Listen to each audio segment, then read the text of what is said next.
Hello, this is Dr. Paul Cottrell, and I'm doing a recording today on December 27th. We're going to go over the news and cover a little bit of how to improve your health by taking some of the supplements that I have on my store, the-studio-reykjavik.com. But before we do that, please make sure you subscribe to all my channels. I have Brighteon, Bitchute, and Rumble. You can follow me on X and GETTR. You can also follow me on Substack, TikTok, Patreon. So please help support the work that I do by subscribing to these different channels. Also, share the links and ask your social media to follow me. I greatly appreciate it. I'd like to grow these channels, and I need your help to do that. Another great way to help support the work is to donate. You can donate through Stripe, PayPal, or Buy Me a Coffee on my website on the homepage at the very bottom. You can also be a paid member to my Patreon and Substack channels. I put everything out there for free, so I don't put stuff behind a paywall. So please help support the work by sharing the links, subscribing to the different channels, and if you can, please donate or be a paid member. I also have great products on my website, the-studio-reykjavik.com. I have ebooks about finance, genomics, artificial intelligence, endocrinology. I also have course material that you can learn about the pulmonary system and your immune system. You get lots of PDFs, lots of videos, and you can also get great products that will help to slow down the aging process and boost up your immune system. If you listen to what I take every day and what I sell in my store, and you take it regularly, you're going to slow down the aging process. You'll have more vitality and a better immune system, endocrine system, and your other bodily systems, like your cardiovascular system, brain function, digestive system, your metabolism. So if you take my advice and do what I've been doing, you will slow down the aging process. All right. With that, I'd like to begin with live now talking about ISIS being hit by Trump in Nigeria on Christmas Day.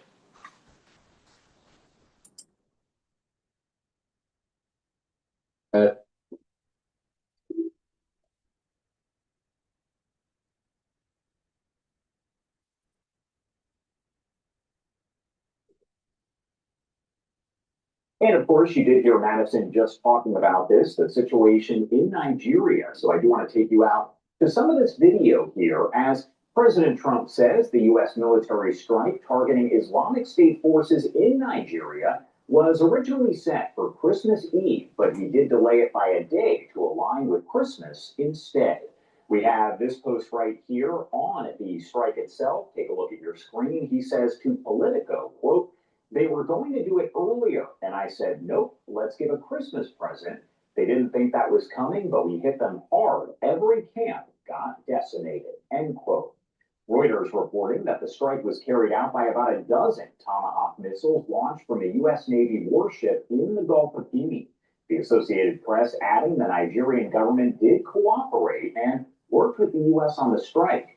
President Trump announced the strike on Truth Social Christmas night, weeks after accusing Nigeria's government of failing to stop the persecution of Christians. In his post, President Trump described the strike against ISIS terrorist scum, he says, in northwest Nigeria as, quote, powerful and deadly. Now, he went on to say, quote, "I have previously warned these terrorists that if they did not stop the slaughtering of Christians, there would be hell to pay, and tonight there was." Now, he has spoken with reporters here about all of this, and here is what he had to say just last month. They're killing record numbers of Christians in Nigeria. Not going to allow that to happen. And again, that's some of the video right there. And Secretary Hegseth writing, the president was clear last month.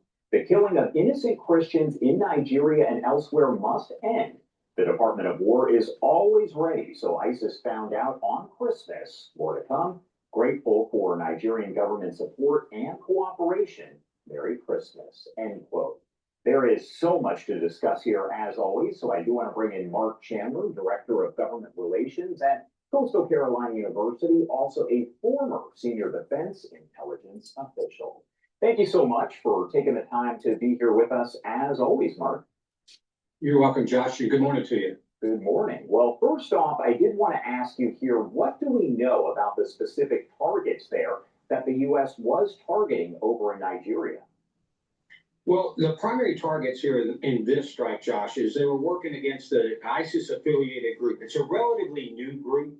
And I say new, came on the scene really in 2024, called Lakurawa. And this group, ISIS-affiliated, has really picked up a lot of steam since it came onto the scene in 24, as I said. So when you look at this, they focused a lot on killing Christians and also moderate Muslims, but really focused on a lot of Christians. They're located in a northern Nigerian state of Sokoto. And when we look at that, it's kind of a sparsely populated, a lot of villages throughout there. There's not a lot of governance. So in focused on this, what the U.S. was trying to do, and it's kind of at the tyranny of distance and time in this type of strike. That's why we use cruise missiles, focused on taking out as many of these fighters as possible, which is a difficult challenge in a sparsely populated area. This group, Lakura, and some of the other ISIS affiliates in Nigeria are responsible for killing about 7,000 Christians in 2025 alone. So when you look at this, you go over this, the point was to back up what Trump said earlier this year is we're going to go after this if they don't stop the killing. We need to go in there, we need to strike, and we need to do it. So there's a lot of messaging that really took place in this strike up in this area. What about the fact that we actually saw the Nigerian government cooperate with the U.S. on this? That was mentioned in Secretary Hegseth's post there. How significant is that? And did Nigeria really even have a choice? Well, I think that's an important thing that we need to bring out publicly, and that is the Nigerian support. If we go back just a few weeks and you look at the pressure that the U.S. put on Nigeria to kind of stop these attacks and do something about the attacks on Christians and all the ISIS-affiliated elements, Nigeria kind of pushed back, said we're doing something, we're trying to do something. However, they really haven't been. Not because necessarily they didn't want to, but because they don't have the capacity to. So I think what's important to come out of this is that you show cooperation with an early on reluctant government to admit it's got this problem and admit it doesn't have the capability to show that they are fully cooperating with the United States. Plus, the United States has challenges. We don't have the collection priorities in this area, so we needed some of that intelligence from the Nigerian government. So kind of this partnership forced on us, both helped what we could do in the strikes, but also helped publicly show Nigeria is actually doing something again. I think that's very important to play up at this point. How difficult can it be, or maybe not difficult, for the U.S. to essentially eliminate the Islamic State affiliates there in Nigeria and elsewhere? Is that a possibility? Well, we've talked about eliminating terrorist groups many times, Josh, and to eliminate these groups, and there's 3 of them really spread throughout Nigeria alone, it takes a concerted effort. You look at this strike militarily, we had to launch cruise missiles from the Gulf of Guinea. That's already several hundred miles away from the target area because the Sokoto state's in the north central part or northeastern western part of Nigeria itself. So you look at that, you got the tyranny of distance, as we like to say. And so when you move through this process, you look at how this group, only since 2024, has really come onto the scene. There's the other group, the kind of elephant in the room that's been there since before 2010 is Boko Haram. They started out as an Al-Qaeda affiliate, went to ISIS, and then they had a split with another group called ISIS West Africa. And they're more aligned and more drastic in their attacks on the civilian populace, much like ISIS that we know from Syria and Iraq. So it's very hard to eliminate this, especially as it starts to fracture just in Nigeria alone. West Africa is a bigger challenge. As we look at this video, This season on Pluto TV, I need a vacation. The holidays are brutal. Get that with blockbuster movies you could stream for free. Season Phoenix on Pluto TV. Stream now.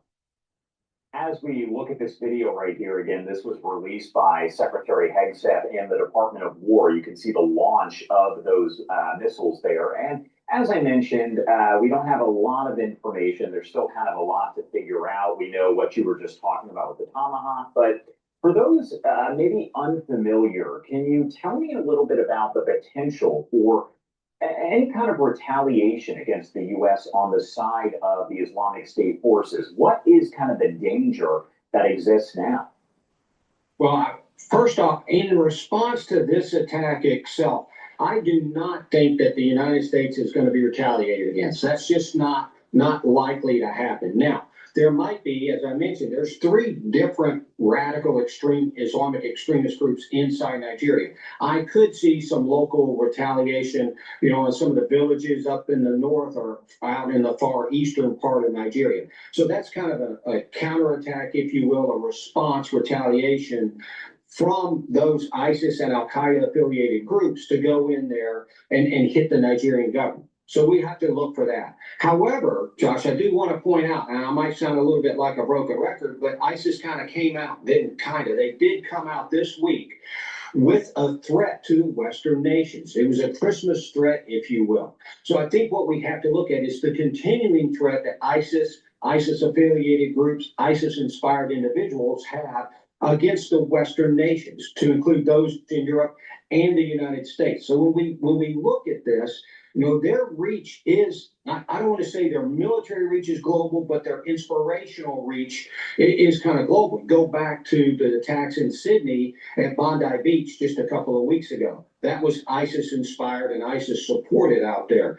This week, Turkey arrested 115 ISIS affiliated members who were planning to conduct attacks on New Year's in both Turkey and then some European states. So when we start to look at this, I don't want to equate a response to this attack being an attack that we might see in the United States or European countries, because ISIS does have the capability to inspire. We've seen that. We can go back a year from this New Year's just coming up and the attacks in New Orleans. So when we look at this, I think we definitely need to be on alert. It might take somebody who's inspired, and they might escalate their timeline or accelerate their timeline, if you will, to try to conduct an attack now. But ISIS has called for a holiday attack on Western nations. And right here is the post from President Trump as he spoke with Politico. This is just a portion, a quote right there. As I read, he said they were going to do it earlier, talking about the strike. And I said, nope, let's give a Christmas present. They didn't think that was coming, but we hit them hard. Every camp got decimated. Now, making sure that this attack did happen on Christmas, what do you make of that? Well, I think that goes into part of the messaging that we have, and that we're trying to send in support, one, of the Christians that are located inside Nigeria. And just real quick, Josh, for education, Nigeria is roughly split, almost 50-50 between Muslims and Christians out there. There's a slight numeric advantage in the Christian population in Nigeria. So I think we're showing that support, but I also think it shows resolve. The president said we will attack if these ISIS members do not stop their attacks or do not stop what they're doing, or if Nigeria can't do it. So we backed up our word. And a lot of people see Christmas, the U.S. military is going to take some downtime, but no, we have a global reach and we can strike at any time. So I think that's the significance. We will strike you when you least expect it out there. And I think it's about time that we put a little bit of refocus on the extremist threat in the Western African part of the continent. My last question here before I let you go, did want to ask, is there any kind of piece of information that maybe people don't fully grasp or understand as all of this is developing? Well, there's probably 2 things I want to touch on, Josh. One, I mentioned it briefly with Nigeria and the roughly even split of the religious populations that you have there. And so we see this, these extremist groups in Nigeria, that yes, they're going after Christians. Maybe they killed 40 to 50,000 since 2010, 7,000 this year, that, the attacks are increasing, but they're killing tens of thousands of moderate Muslims too. So you see this growing, this intense Islamic extremist effort, like we saw a lot in the Middle East, that gets more press. But what I want to point out also is, our lack of focus in the last few years on Western the Western African continent has allowed this to spread. You have Al-Qaeda-backed groups and you have ISIS-backed groups all spread out throughout the Sahel, which is about a 1,500-mile stretch of land that goes through Mali, Ghana, several Western African nations. And this has spread, and it's allowed to spread. The U.S. has been kicked out. France has been kicked out of, say, Mali. And we were having effective counterterrorism operations. So it's growing there. And what I'd like to point out is we need to refocus our attention there. We need to try to do something. It's kind of a geostrategic struggle right now in that part of the continent. But one thing I'll point out, if we go back to the 1990s and we saw what Al-Qaeda was doing in Afghanistan, and we saw the fact that it's an over there problem, we don't need to worry about it. Well, what you have is a growing Al-Qaeda and ISIS aligned movement all throughout Western Africa. We need to pay attention now to try to avert something as tragic as, say, what 9/11 was to the U.S. based on our lack of focus in Afghanistan, because something could emanate from this region of the world. All right, Mark Chandler there, Coastal Carolina University and former senior defense intelligence official. Anything we missed? Anything you want to make sure to add here before I let you go? No, Josh, I just think, one, I want everybody to have a great holiday season, a great New Year, celebrate. But I do want to take that ISIS threat and that ISIS calling, if you will, for real. We do need, and I've said this, and I know I'm getting probably tired of hearing it, but we do need to be alert. We need to go out and have fun, but we need to be conscientious of our surroundings. And if we see something, say something. There is a threat out there, but I don't want it to dampen things, but I want us to be aware, here in the United States or as we travel abroad. All right, Mark Chandler, as always, thank you so much for taking the time to be here with us. We definitely appreciate it. Josh, you're quite welcome. Thanks for having me today. Always. All right. Do you know what's really funny? Like your All right, we're website. going to go to Fox News. Turley is stating this is going to become a federal issue. I'm not sure what issue he's talking about. Let's see. Let's find out.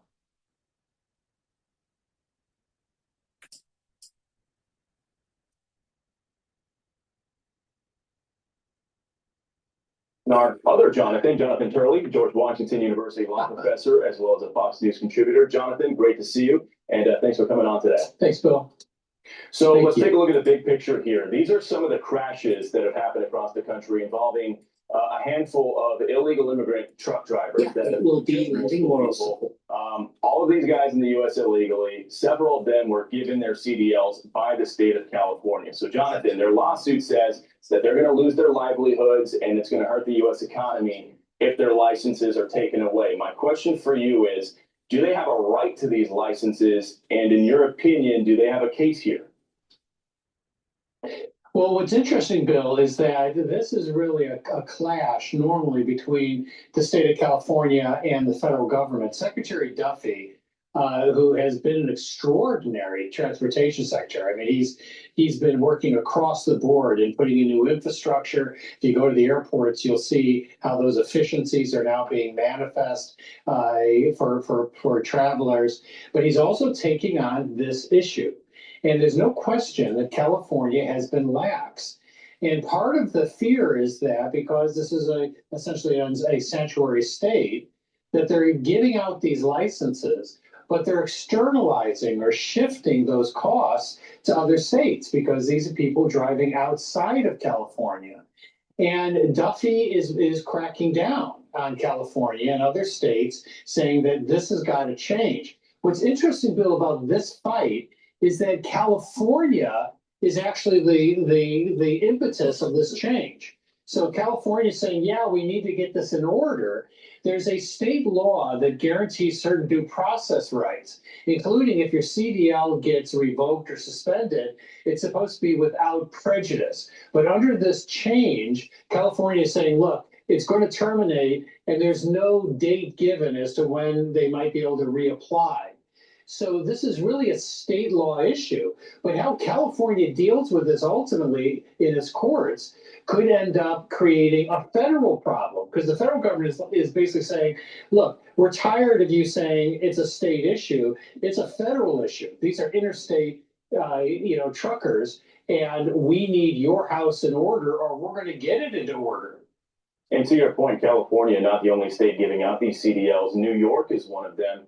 Jonathan, take a look at this. One of the CDLs that the state of New York gave out, no name given. So apparently New York is going to give a CDL to somebody. Isn't that They don't crazy? even know their name, but they're going to drop. They'll give them a commercial driver's license, a CDL, and they don't even give them their name.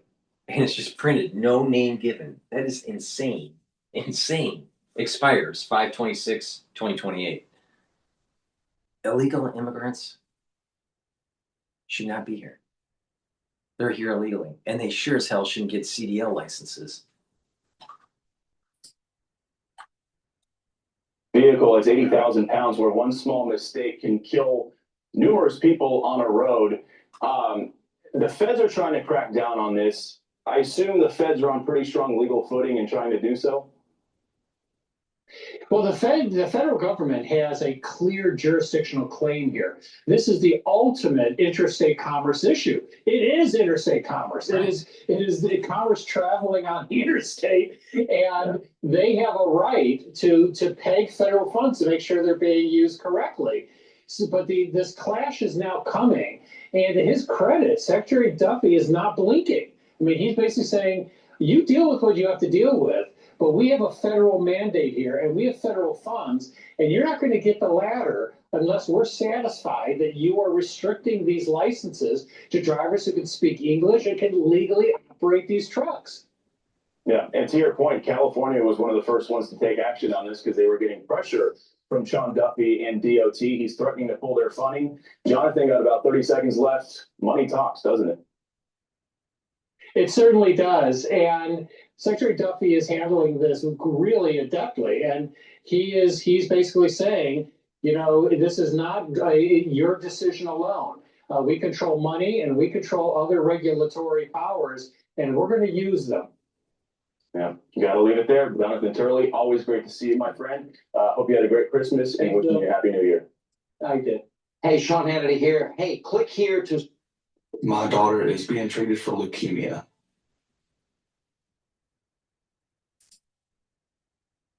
All right. Please go to my store, the-studio-reykjavik.com, and get the great products that I offer. Click the link in the description. That will take you to my website. It's the-studio-reykjavik.com. And get the structural nano silver soaps. They will neutralize and help the health of your skin. All right? So neutralize what's on your skin and help to improve the health of the skin. Use it every day, and you'll notice that your skin is improving. Now, the structural nano silver soaps, you can get it in charcoal tea tree, lemongrass, peppermint, and lavender. Get a few bars for your household. Help support the work that I do. Use discount 5, you get $5 off any order. If you spend $100 or more, you get a free gift until supplies last. Also, it's the winter season. Stuff's floating around. People are catching things, all right? It's important that the moment you have that throat irritation, that you take the structural nano silver drops right away. And by doing that, you're neutralizing and you're helping to protect that epithelial lining for your oral pharynx. Super important. If you have a throat irritation, take the drops right away. You can get them in cherry, in honey and lemon, and also in blueberry. Have a few bags for your household. You never know when you need it. Have some at work, have some at home. If you're around someone that's not feeling well, take them prophylactically to protect yourself. It's really important to mitigate the problem right away. These are perfect for the winter season and the allergy season in the spring. So please get a few bags for your household. Again, use discount 5, all caps, discount the number 5. You get $5 off any order. And if you spend $100 or more, you get a free gift until supplies last. All right. Debt explodes as America keeps spending at all costs. Take a look at futures this morning. The markets are now open after being closed for the Christmas holiday. Markets had closed early on Wednesday. As you can see, the Dow is down 55 points in the pre-market. This was Friday's clip. And the S&P as well. Stocks did extend the year and rally on Wednesday. The S&P 500 rising to a fresh all-time high, driven by optimism around economic growth and stronger corporate earnings expectations. Investors are watching for the Santa Claus rally, a historical year-end boost, spanning the final trading days of the month of December into the first sessions of the new year. Markets notching strong gains this year. Obviously, you had that big AI-powered rally for the year.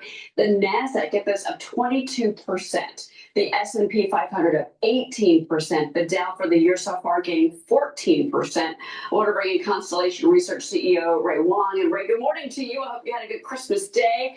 We've laid out 5 major trends that could shape markets in 2026. You've got AI productivity, energy, real assets. Which of these do you think is going to be the most powerful driver for investors? I'm still trying to get over what gold has done in 2025.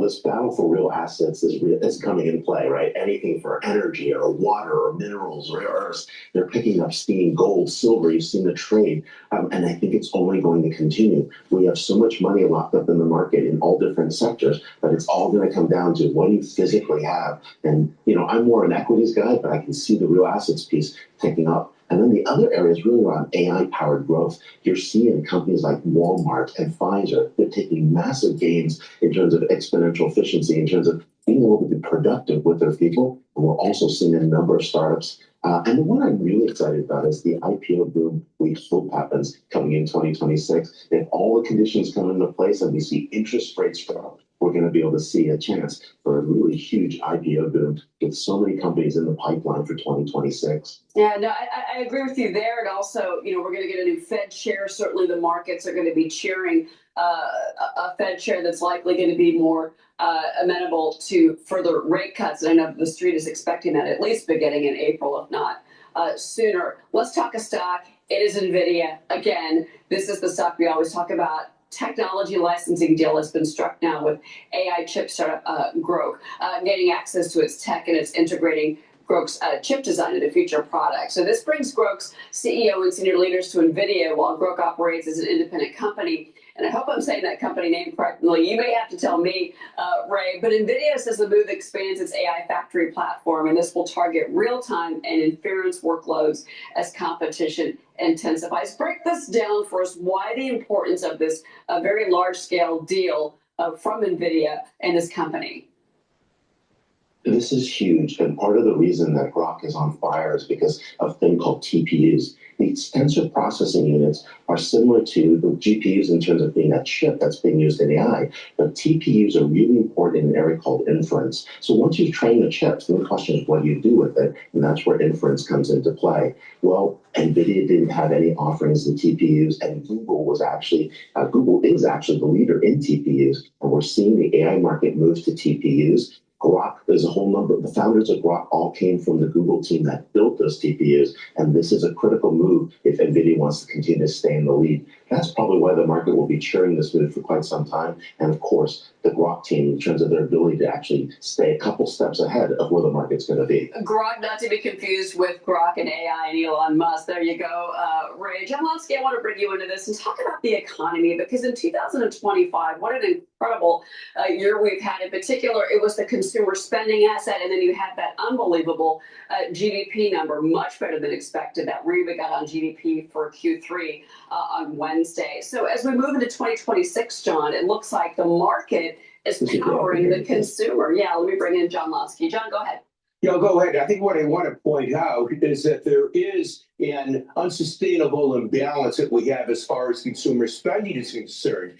And that is a simple fact that while the economy does well, while economic growth exceeds expectations, payrolls, or the number of jobs, are barely growing.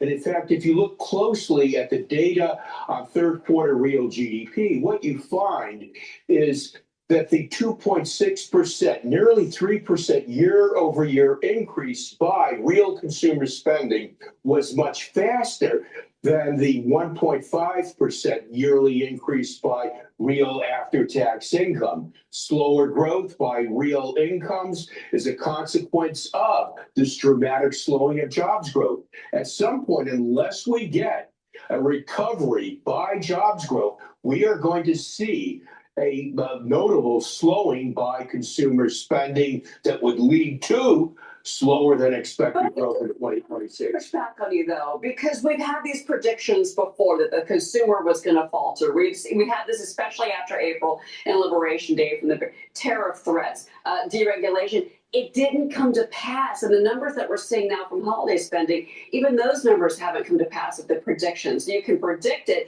but at the same time, it is the top 10% of wage earners in this country that are powering ahead the economy, right, John, excuse me. And we got that in that GDP read that we got on Wednesday. Respond. Well, I don't know. I think everybody is spending money. My goodness, you have had in the auto industry, they have had to resort to 100-month-long auto loans in order to make new automobiles, new motor vehicles affordable for middle-class Americans. And when you think about when they say that 10% of the highest income decile, that top 10% is responsible for this consumer spending growth. I think people are getting a little bit carried away there. I mean, just in real terms, how could 10% of Americans be responsible for 50% of real consumer spending? It's just absolutely impossible. I think people are going on a stretch. They're taking out debt. At some point, this lack of jobs creation catches up with the U.S. economy. Now, I'll go so far, though,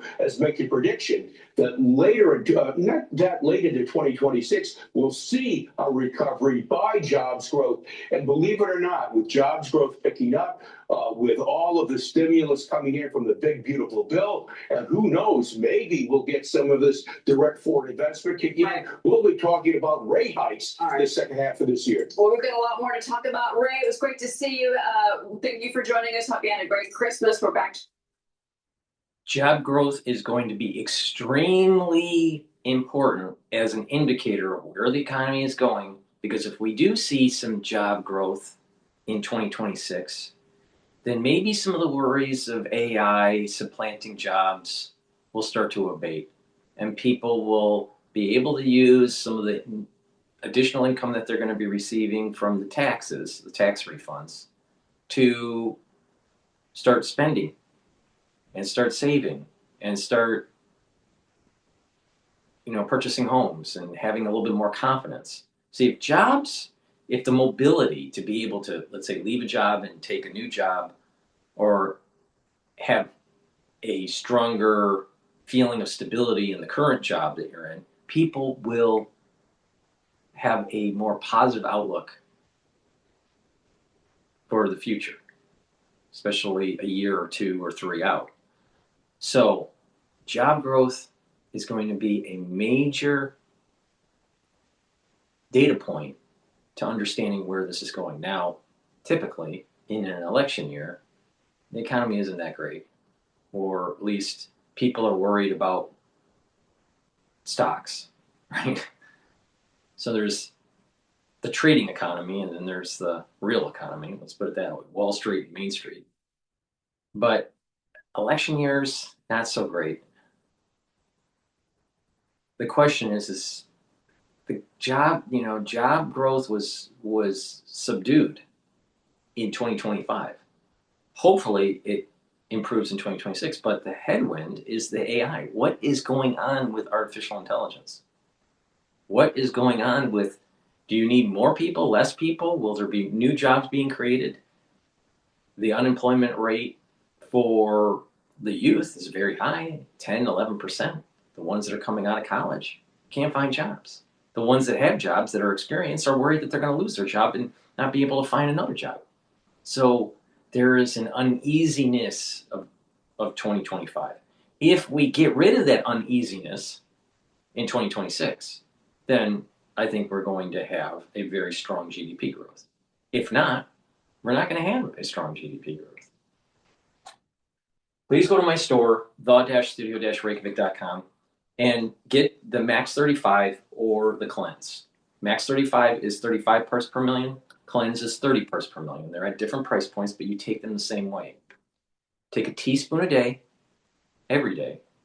Swish it in your mouth about, 20 seconds or so, and gargle 20 seconds or so, and then swallow. What will happen is that you're neutralizing, improving the health of your oral cavity and your oral pharynx, maintaining a mucosal barrier, and helping the health of your epithelial cells in your oral pharynx. This will help to boost up your immune system. And when you're doing that, guess what? You don't get sick as often. Now, if you're around someone that's not feeling well or you're not feeling well, take a tablespoon or two a day and do the same thing. Swish it in your mouth, gargle 20 seconds, 30 seconds or so, and then swallow it. But do this every day. I've been doing this protocol for more than 5 years. Every day. Teaspoon a day, every day. If I'm not feeling well or I'm surrounded by people that aren't feeling well, I'll take a tablespoon or two a day. And by doing this, you're mitigating and reducing the chances of contracting something. And if you're less sick, if you're reducing the severity or you're reducing contracting something, then you're actually slowing down the aging process, because it works like this. If you get even a benign infection, if you get a benign, say, common cold every year, your body has to remodel the damage it creates. There's two types of damage. There's irreversible necrosis and reversible necrosis. So something's benign, most of the damage is reversible necrosis. All right? And it takes time to remodel. It takes about 2 weeks to remodel tissue from a common cold. Common, just simple, benign winter season issue. 2 weeks. So you have it for about 5 days to 7 days, and it takes 2 weeks to heal. You may feel better after those 7 days, but your body's still healing. Now, most people, in the United States at least, are contracting something about 2 or 3 times a year. Benign.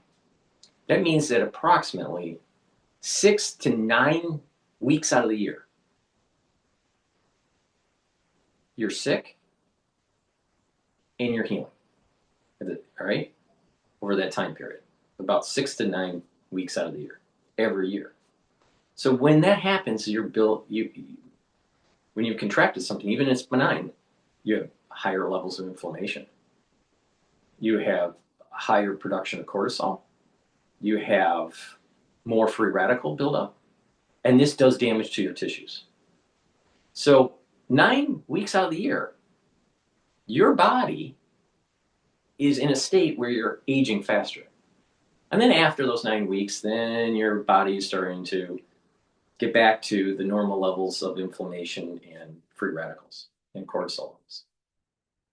But if you're chronically sick, year after year, 3 times a year, your body is always going back into, I got to heal mode, I have to heal.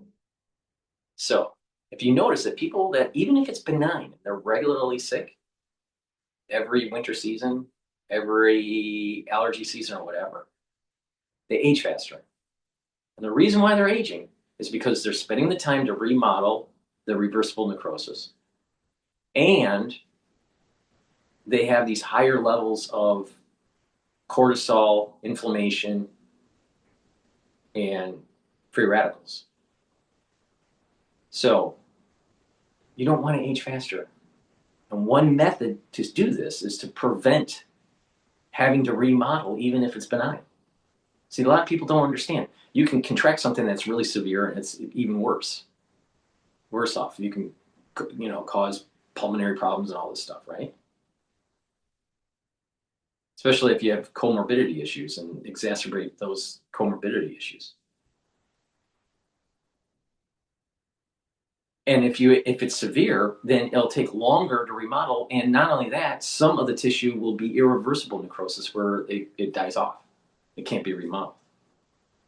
The more severe it is, the more irreversible necrosis that you have, and more reversible necrosis you have. All right, so there's more tissue involved to having to remodel. So if something's more severe, instead of remodeling 2 weeks, it may take 4, 6, 8 weeks to remodel. This is the reason why more severe common issues have a tendency to speed the aging up even more. So you have benign contraction, and something goes away. It's common, common cold or whatever. It goes away after 5, 7 days, remodels in 2 weeks. But you get that every you get that something like that twice a year or 3 times a year. So it's 6 to 9 weeks out of the year you're remodeling your body, and you're aging faster. If it's something more severe, let's say you contract it every year, something severe. Let's say a chronic, some sort of pulmonary infection, some sort of bronchitis or something, then that remodeling is going to take even longer. It may be really bad for like 10 days, 14 days. All right. And it's getting better. All right. And it kind of lingers. If you notice that when you have a bad pulmonary infection, it lingers for another 2 weeks after that. So it's really bad for 10 days. And another 2 weeks it's lingering. All right. So now you're talking about 3 weeks of having it. And then now you're remodeling. Instead of 2 weeks of remodeling, it may take 4 or 6 weeks to remodel. So you have 4 weeks of remodeling, 3 weeks of having to deal with the issue in an acute way. That's 7 weeks of high free radicals, high inflammation, higher levels of cortisol. So your body has sped up the aging process. Well, you don't want that. And this is the reason why boosting up your immune system, keeping inflammation down, soaking up free radicals, slows down the aging process. And by having a boosted immune system, you're going to be able to prevent, you're increasing your probability of preventing benign issues and reducing the severity. And when you do that, you're actually giving your body kind of a little bit of a force shield to be able to have more runway, to be able to allow the body to heal. But if your body's constantly healing because of some sort of chronic situation, benign or mild or even severe, it takes just that much longer for the body to remodel. Benign cases takes about 2 weeks. Mild cases takes about 4 to 5 weeks to remodel. Severe cases may not remodel at all. It depends on how much irreversible necrosis you have. This is the reason why people that are chronically sick age faster. So you don't want that. So please go to my store, get the Max 35, get the cleanse, take them every day. If you're not feeling well or someone around you's not feeling well, take a tablespoon or 2 a day. But I've been doing this protocol for more than 5 years, every day. Okay.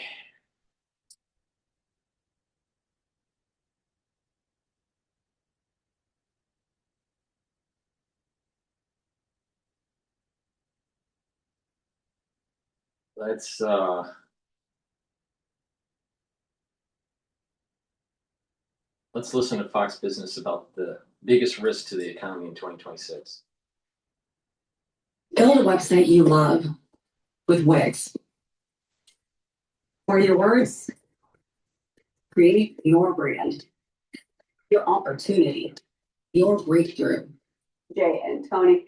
Hey, Jay, it's great to my next guest also sees growth ahead for the United States and the economy for 2026. I want to bring in Heritage Foundation Chief Economist EJ and Tony.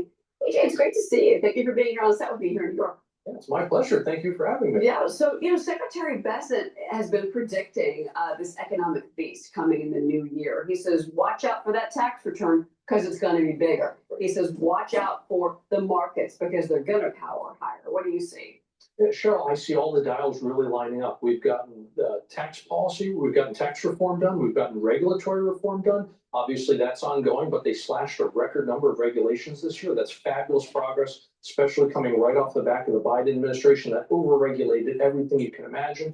So again, tax reform, regulatory reform, they're hammering out trade deals. They're getting that done. Pro-energy policies have reduced the price of energy. That's going to filter down to prices throughout the economy. I'm very, very bullish on 2026 because, again, all the dials are really lining up right. Yeah, well, and certainly you've got that economic stimulus if you don't have a drop in unemployment or unemployment, excuse me, if that picture does not worsen, I'm not sure it will, then you certainly do have bones of a good rally. There's going to be a risk in 2026. What do you think it is? I think Fed policy. I think if Jerome Powell gets it wrong, which he's done how many times before, right? He kept rates way too low for way too long, and then obviously he kept them too high.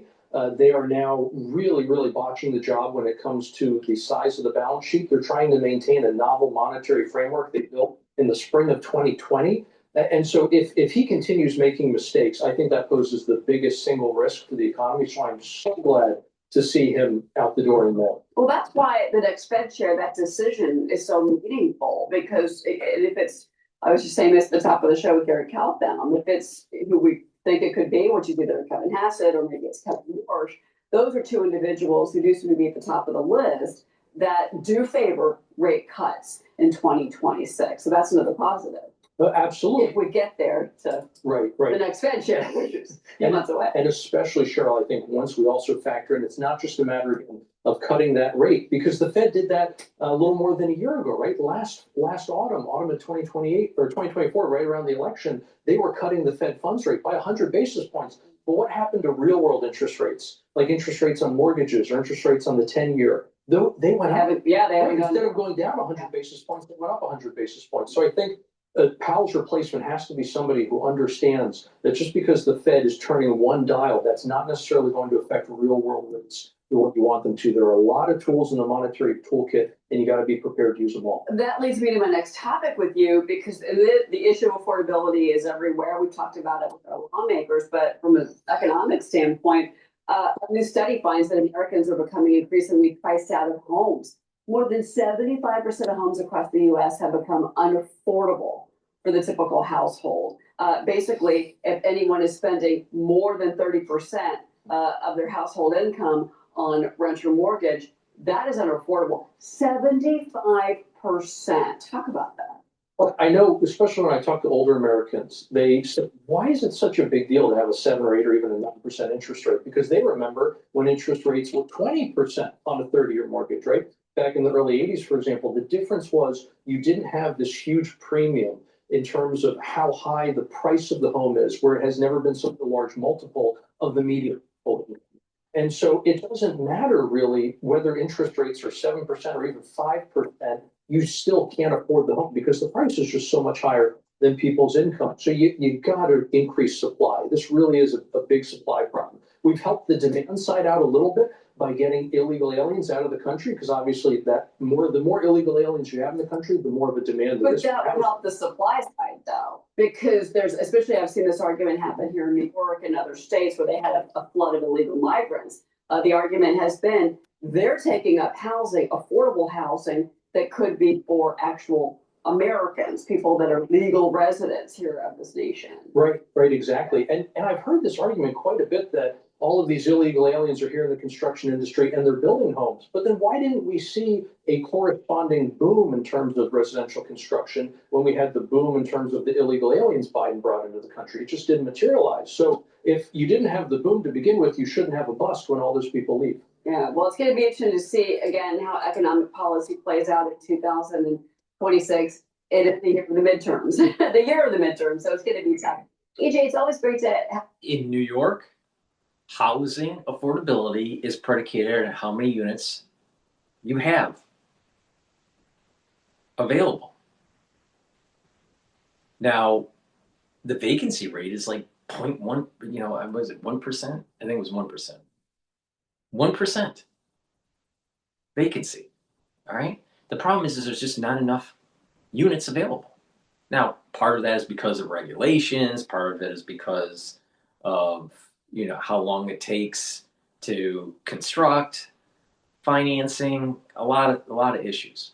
There's also concern about people leaving New York. All right, so the question is why would you build into a city where there's a lot of exodus that's taking place? So there's that dynamic too. But the number of units available, and it's not going to change anytime soon. Even if you have commercial real estate that is vacant, it's very hard to convert these properties into residential.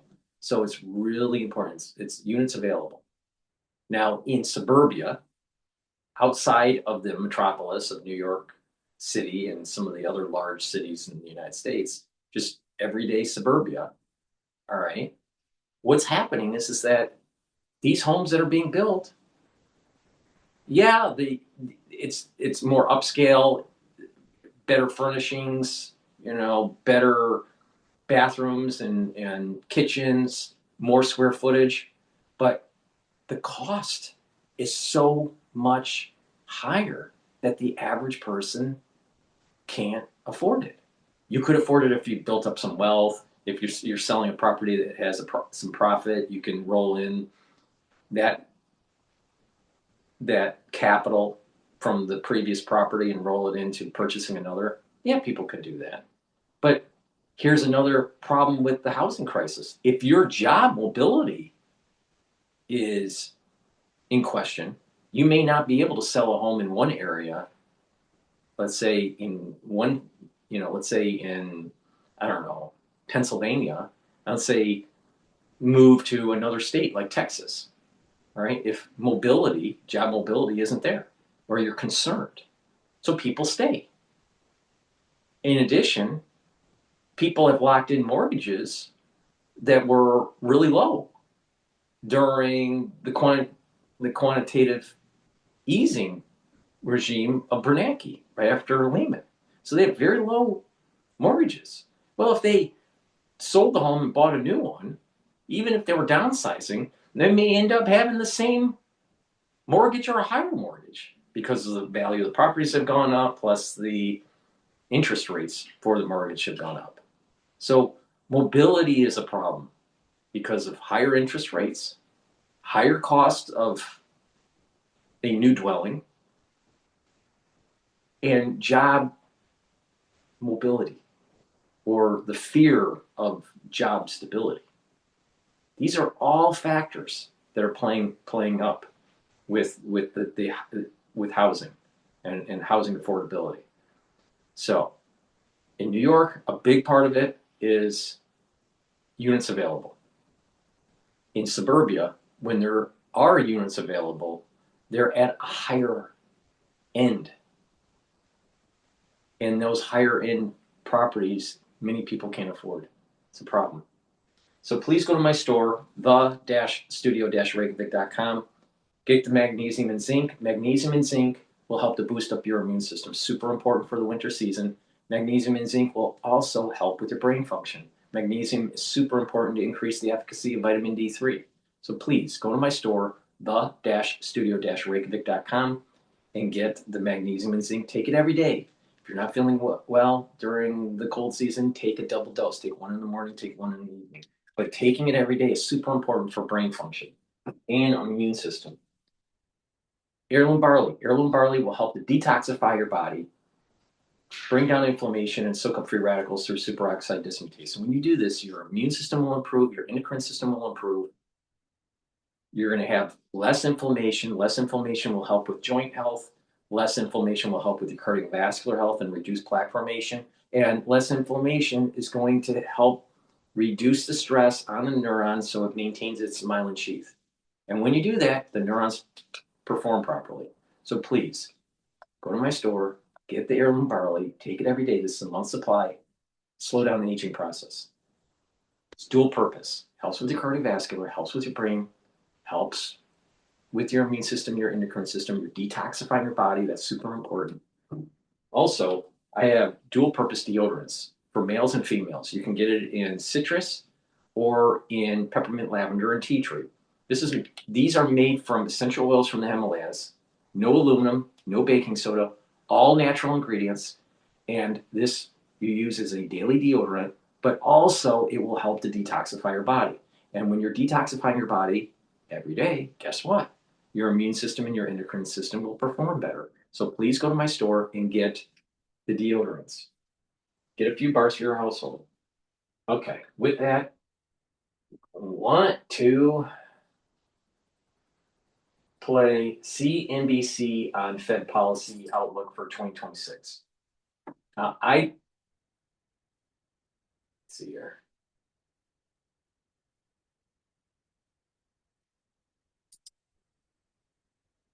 Now, officially, there is this dual mandate for the Federal Reserve.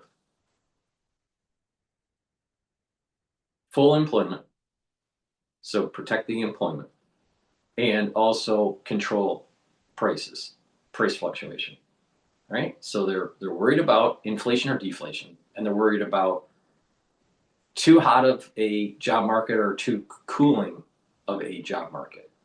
And they can change the interest rates accordingly, and also help with liquidity to certain brokers or broker dealers or banks, right, during a crisis. But there's also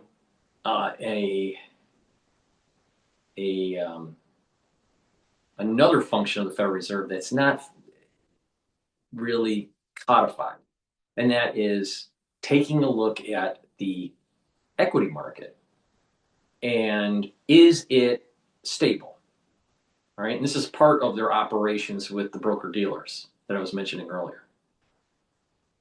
If the economy is good and the stock market is going up, but going up way too fast, or the economy is bad and the economy is going up way too fast because they think that the Federal Reserve will keep on cutting rates. The Federal Reserve, especially during Greenspan's time, would talk the market down, would jawbone the market.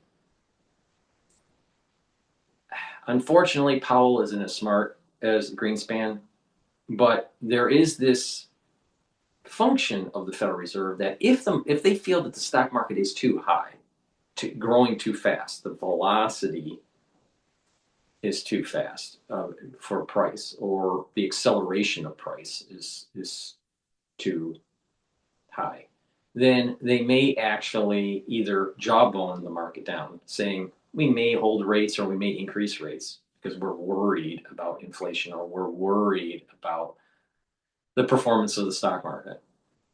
All right, discoupling or not representing the real economy because you want to prevent a bubble. Bubbles are bad when they burst. All right, they're worse off. So it's better to have a stable, slow growth of the stock market than a fast growth, because with fast growth there's damage that's created when the bubble bursts, versus just a steady growth. Steady growth is always more important, is much better than fast growth in terms of the stock market. All right.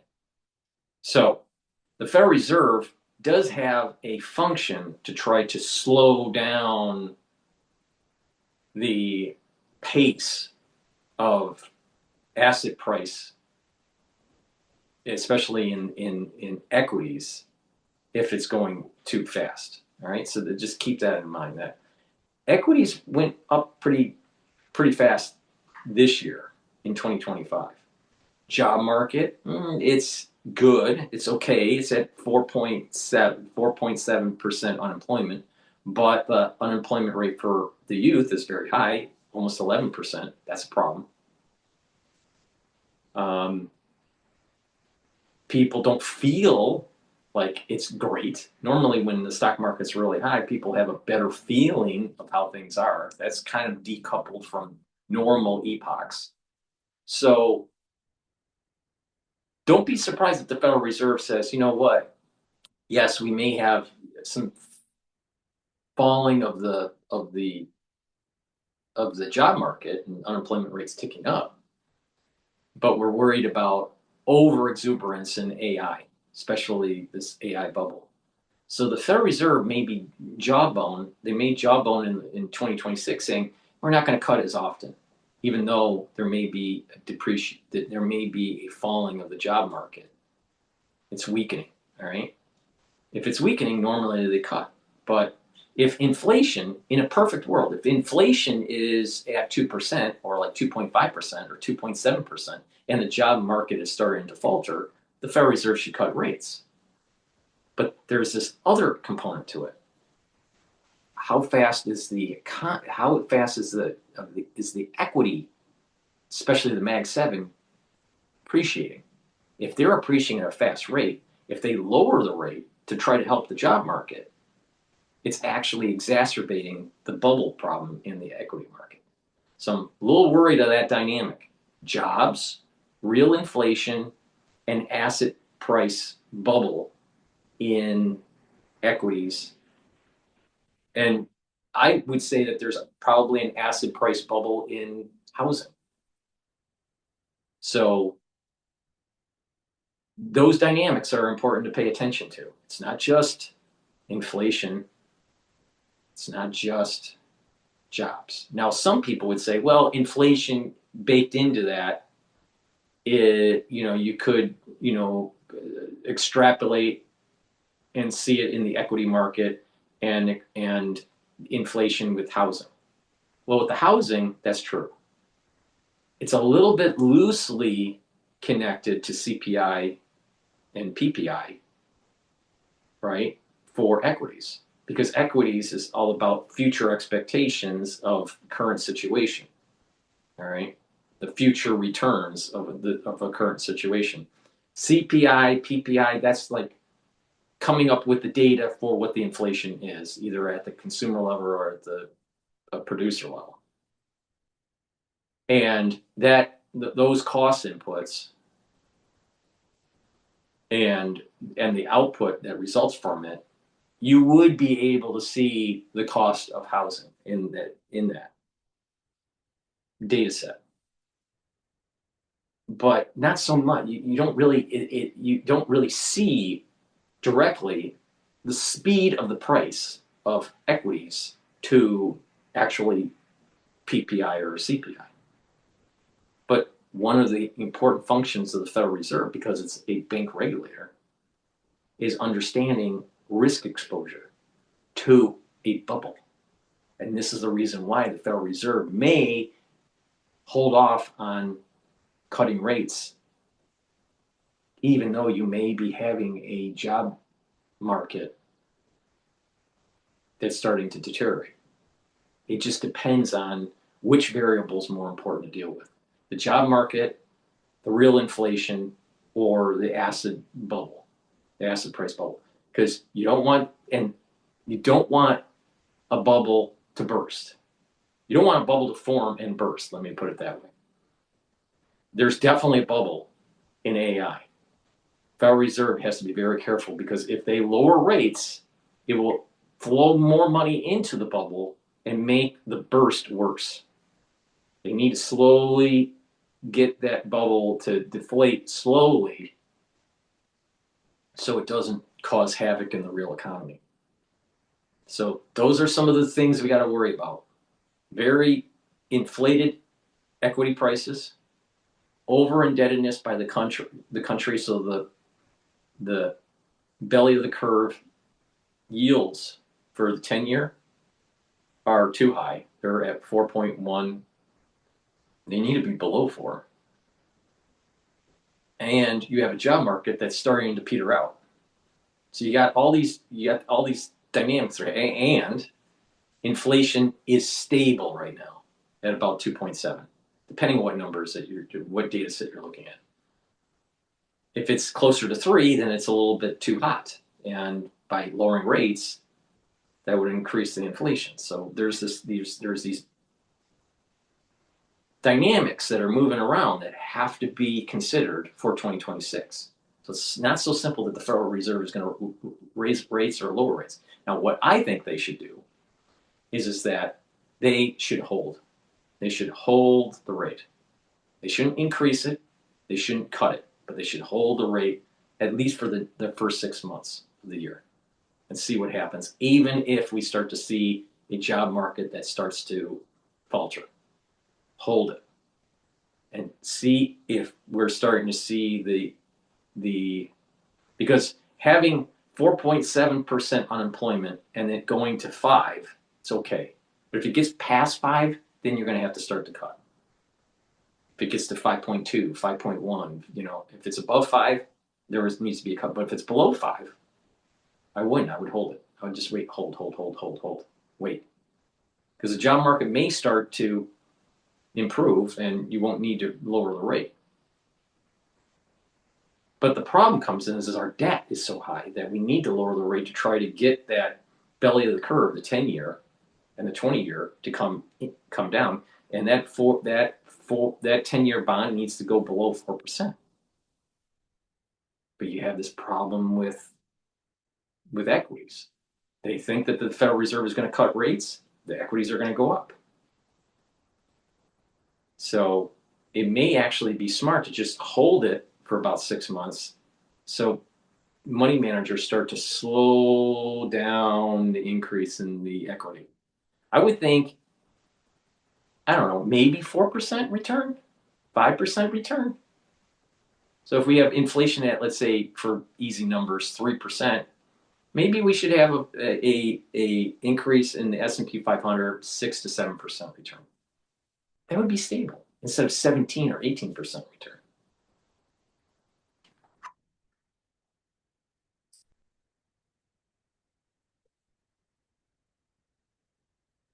Oh. Okay, so this is the outlook for the Fed policy from CNBC. The variables right now that is being talked about quite a bit as we approach 2026 is the idea that 2026 will be the year, almost halfway through it, where we get a new Fed chair, new leadership in that position. What exactly does that have significance towards with regard to not just the rate trajectory, but the overall macro backdrop that the Fed's going to have to navigate in those two halves of the year?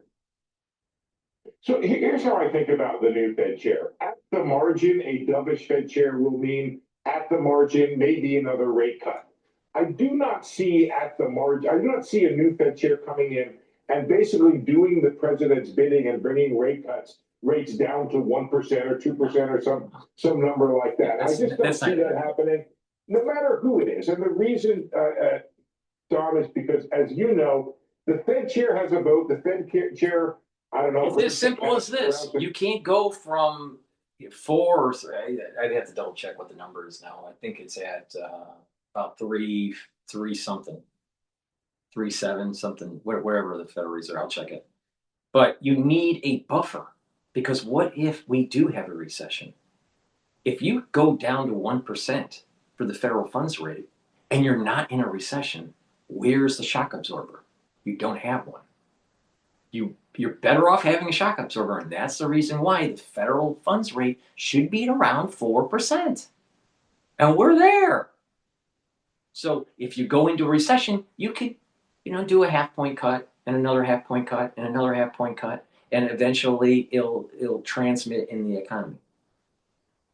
But if you don't have a shock absorber and you go into a recession, you're going to feel the full shock. The Federal Reserve won't be able to do much because it can't cut the rate because it's already close to zero. And this is what the Japanese central bankers were warning other developed nations. Once you're in zero bound, it's very hard to get out of it. Don't go there. Just don't go there. Don't go into hell because you can't get out. It's very, very, very hard. So look at how long it took us from Lehman when we went to zero bound. We had the Lehman crisis and the crash, and the Great Recession, which was really a depression, just renamed. All right. So you had zero bound. Look how long it took for us to get out of it. Years. We're still feeling the effects of it. The Federal Reserve hasn't fully taken down its balance sheet to pre-Lehman levels. It takes years to fix the problem. Do not go to zero bound. This is where Trump is totally wrong. He is trying to solve he's trying to solve two issues. He wants the job market to energize more. Okay. by having cheaper money. And he wants to have our debt issuance with the bond market at a lower interest rate. Okay. But the thing is that when the recession comes, and he's doing this because he wants to look like the great president, great active president. But this is more political economy that he's playing, not real economy. And the thing is that it's very important to have a shock absorber. Would you drive your car without a shock absorber? Try to drive your car without a shock absorber or a strut. It's very difficult, all right? You're going to feel every problem with the road. And you'll probably need back surgery after it. But the point here is that you need a shock absorber with the federal funds rate. And going down to 1% in a non-recession is stupid. Stupid.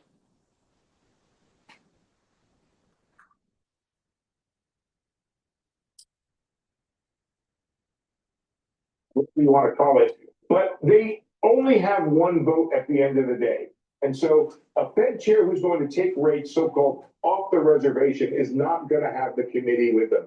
And that's why some people are suggesting that the best choice for President Trump is somebody like Chris Waller, believe it or not. And the reason is because he has the best chance of really bringing the committee with him toward a more dovish stance because he's part of the system now. Now, that may not be something that sits well with the president who wants somebody who's going to try to drive down rates. But if the result of that is to create resistance on the committee, then I don't think the president gets what he's after. If you drive the rates down faster than what the economy needs, what will happen is an asset bubble in equities will start to go up.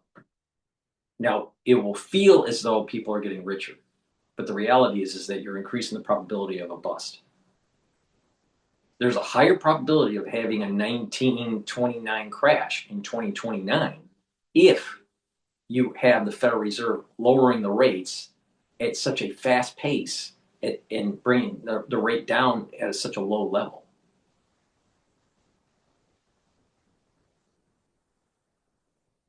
And then let's say the rate is low and the asset prices burst. And then you have the broker-dealers needing a bailout.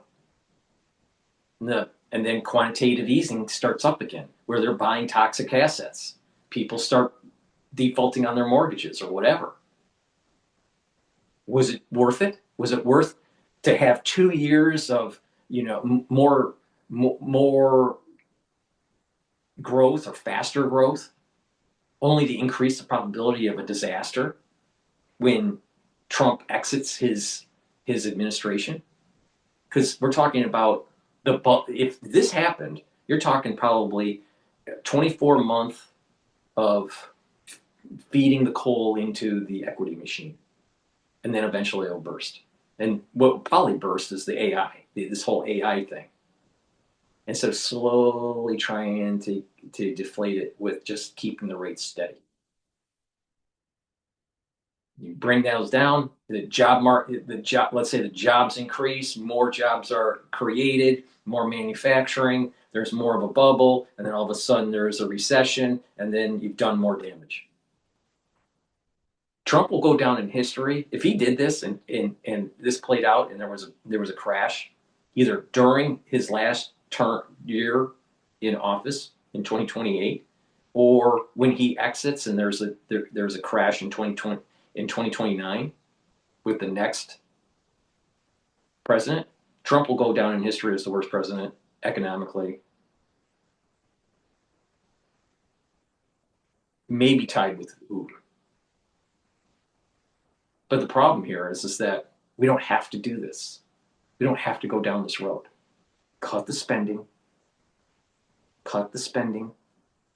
Start seeing on how, based on what age tranche you're in, what the level of Social Security, Medicare, and Medicaid you get. And eventually you get to a point where the youth, at some point, because of this stepwise function, at some point they get nothing. But they're not getting taxed either for it. So the ones that are retired, they get their social benefits. But ones that are younger, they get a percentage less up to a point where you're titrating it out, and future generations don't get anything. And that way we can save this whole debt cliff. That stay away from the debt cliff that we're approaching. $38 trillion in debt. But if we reduce the social programs, Medicare, Medicaid, and Social Security, then we don't have this problem. If we're smart about it, we can do this. We can do this. But lowering the rate and keeping the spending spigot open, not a good idea. Not a good idea.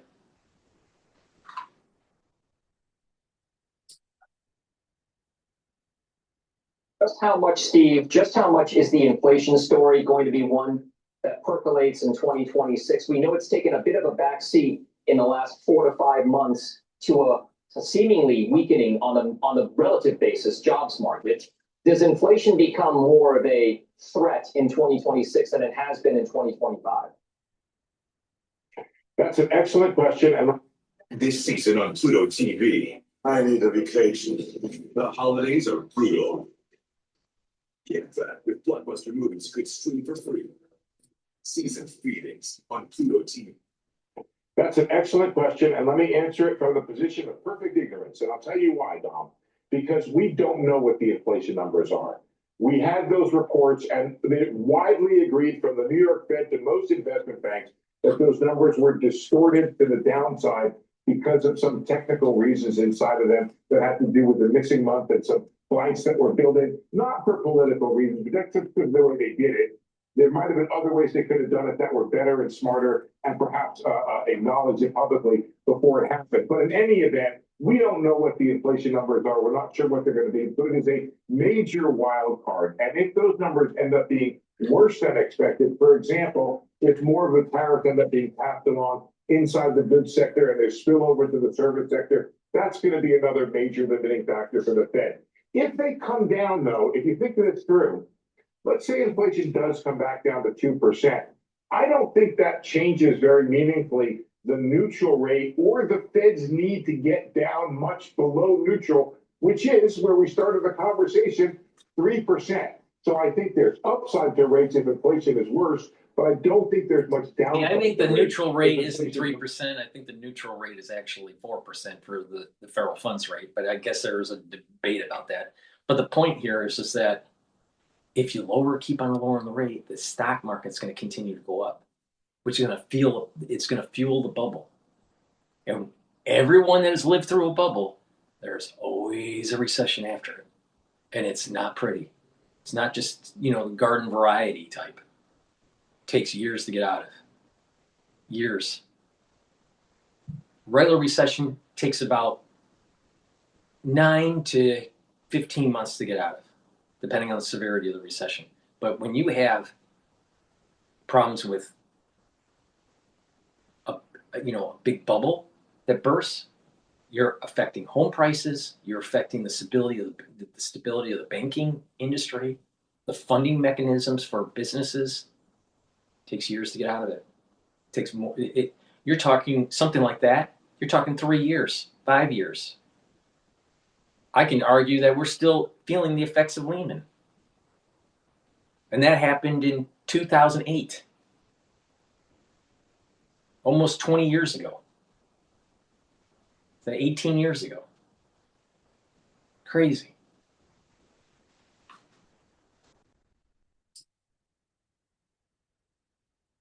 And start to behave as expected or hoped for by the Federal Reserve. All right, asymmetric, seems like. Steve Leisman, thank you very much for being here with us. We'll see you again soon. Have a nice weekend, sir. All right, Jim, Steve brings up a number of interesting cross currents, right? If you take a look right now at the oil and gas market, it is showing maybe some signs of flagging inflation. It's not as much of a threat. There are some fundamental reasons behind that. But then you flip to the hard commodity side of things with precious metals and base metals, and they are setting record highs for gold and silver yet again. So the latest federal funds rate now, because it's in a range, it's at 3.5 to 3.75. Okay. So to get to I think natural rate is 4. All right. So we're below that. But if the natural rate is 3, you're only talking about a 75 to 50 basis point move by the Federal Reserve before you're at neutral rate.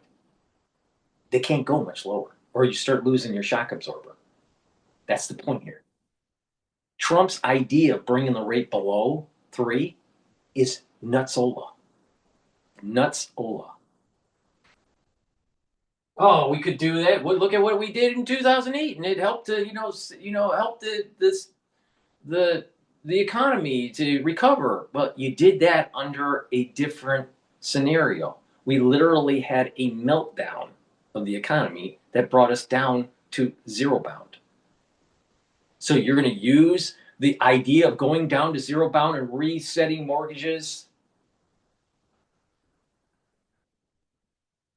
and that's going to help fuel the economy. Well, okay, let's play this out. If what we do what Trump wants, 1%, which is 2% below the natural rate by some economists, and 3% below the natural rate by people like myself. All right. You do 1%, and let's say people are now getting mortgages at 3%. Because 2% over prime, or whatever the prime rate is. Let's say 3%, 3.5% instead of 7%. All right?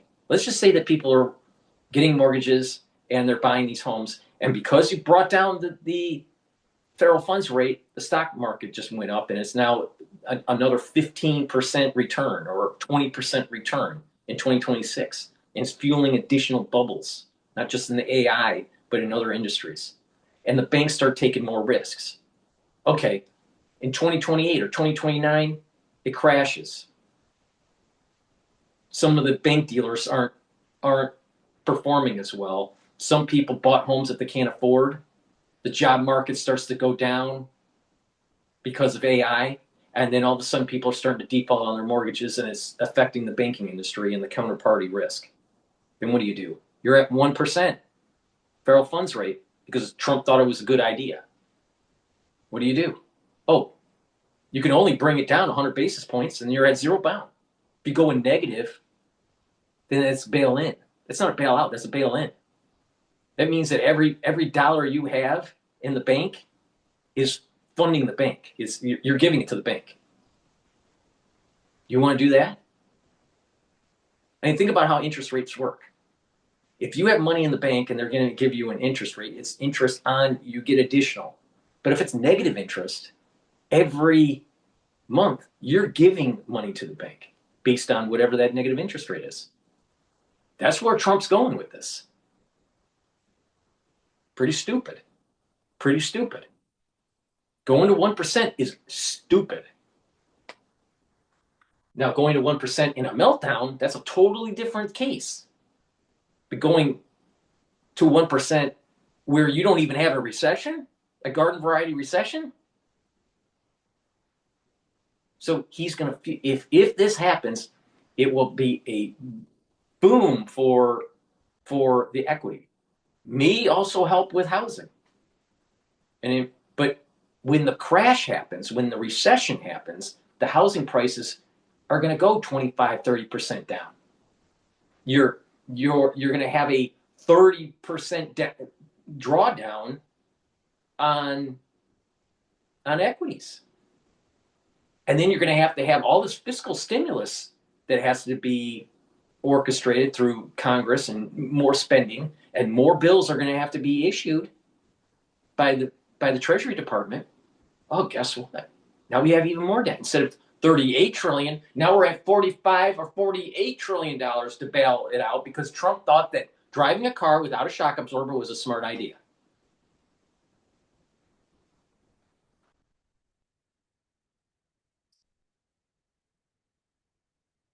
Today, all of that on a backdrop of a supposedly weakening jobs market, which could be another factor. That's the reason why Steve answered the way he did, right? I don't think we can answer the question right now as to what is inflation doing. We need more data. You just mentioned cross currents. That's exactly what we've got here. Let's add one more cross current to it that's on my mind, which is that the Fed has resumed expanding its balance sheet. Now, it's not doing that to be stimulative. It's doing it to keep the banking system in an ample reserves condition where you don't have to worry about short-term funding requirements at the short end of the curve. But that is stimulative. And add that to the mix of what we're talking about, that it makes it very much a conundrum for the Fed right now. We still don't have this answer as to whether the tariffs are a one-time hit to inflation or something that's going to recur. I happen to be strongly of the opinion that it's a one-time hit. However, consider what I just said a minute ago, Dom, about the fact that the Supreme Court may invalidate the tariffs as they currently stand, which means these questions, which I firmly believe we can't answer definitively right now, are not going to be answerable probably for several months. And if I'm the Fed, I'm sitting here saying, listen, I've cut a lot over the last 2 years. We should just sit tight and see what happens. Hey, Kevin Simpson, in listening to Steve's comments, one of the things that kind of stood out to me was this idea that there is a good amount of at least interpretation as to what could happen in the coming months, Fed chair aside. Economic data, even then, can still be interpretable. What exactly do you feel is the overriding narrative that we go into 2026 with? Is it going to be just a continuation of 2025, or are there things that could fundamentally change the entire story? To Bryn's point, maybe it's the midterms, maybe it's a midterm election because the Republican Party is losing steam in being able to control the House and the Senate. People are starting to quote retire. So we may actually have more seats that go for the Democrats. Who knows? We'll find out. But the midterm elections are really, really a big thing. Another is, does socialism take hold in New York? And also, the AI bubble. If that bursts, all these things are going to be major determining factors on what happens for the real economy, Main Street. Is something else down the line.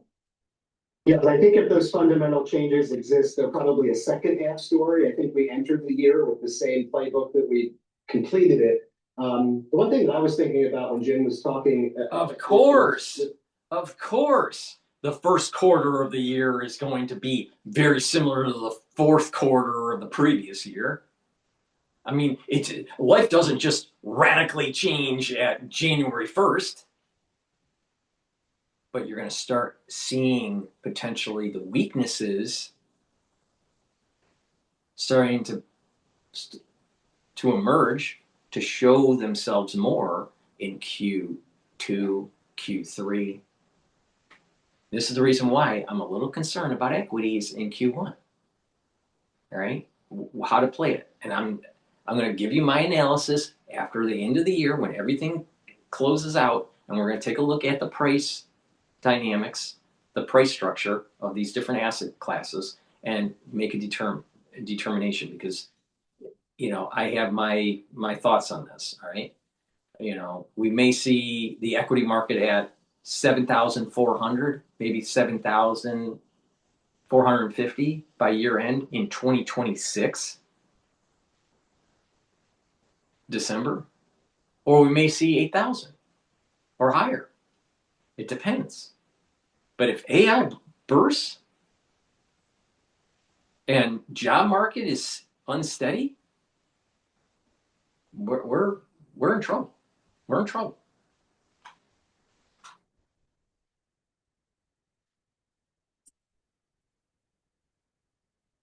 Respect to the lag effect potentially that housing may play in this inflationary number, because we're all scratching our heads wondering about its accuracy, where all the data will shake out now that people are back to work and we're getting some data. How pure it is, we're not sure.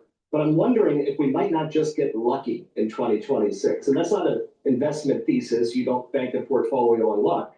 But there is the possibility that the lag effect on housing and rent equivalents and other things that go into these inflationary numbers could trend down and supersede some of the things that our eyeballs might be telling us from an inflationary standpoint.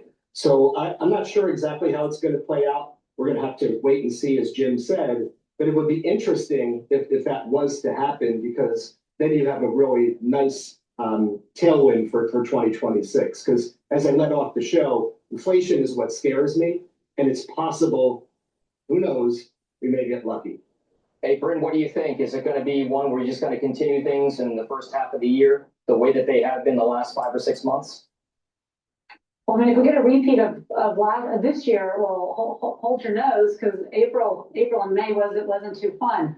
I think that if you think about the cross currents or all just the different things that are happening, what's so important is think about if we get, let's say, 2 more interest rate cuts. How does that benefit all of us? Forget the stock market. First of all, we're issuing a ton of debt on the short term. Yep. And as we continue to roll that into lower rates, that is very meaningful on reducing the amount of interest we as Americans pay on U.S. Treasury. So that's number one. The problem is we're going to issue more debt.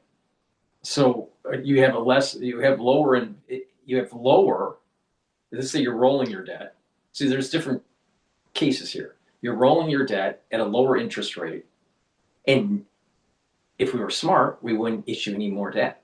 But we're going to issue more debt on top of that. So whatever savings that you had for interest is just lost by having to pay for more debt.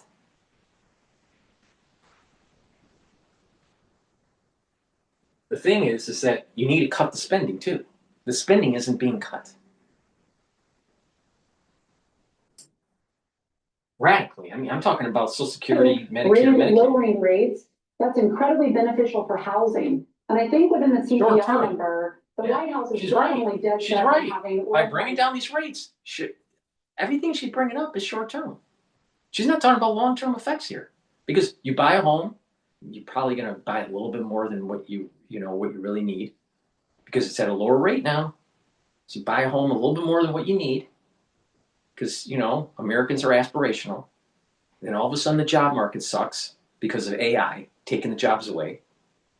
The bubble bursts in the equity market because you brought down the rates, the federal funds rate, and that hot money flowed into the equity market. And more jobs are lost because companies are trying to cut expenses to stabilize their share price. Did you benefit long term? No. By lowering the rate, you're just shifted the speed of, let's say, the GDP. You increased employment at a faster rate, and you are moving more people into homes, which seems to be good on the surface, and you're bringing the stock market up faster. But this is all short term, because the moment that the bubble hits, people won't have jobs, they won't be able to pay for their mortgage, and there's going to be contagion. There's going to be stress in the financial system and less lending, and it'll spiral down. And we're going to have a deeper recession because of this. Bringing down the rate will create a deeper recession in the future. And it could be near the tail end of Trump's administration, or it could be the first or second year after the Trump's administration. I have a feeling it will be after. Because remember what happened with Bush, right? The real crash, right? Well, technically it was during the election year. This crash, economic crash that I'm talking about, is probably going to straddle between 2028 and 2029. We're moving into 2026, so we're talking about 2 years of benefit. 2 years of benefit, but we're talking about multiple year problem after 2028 or 2029.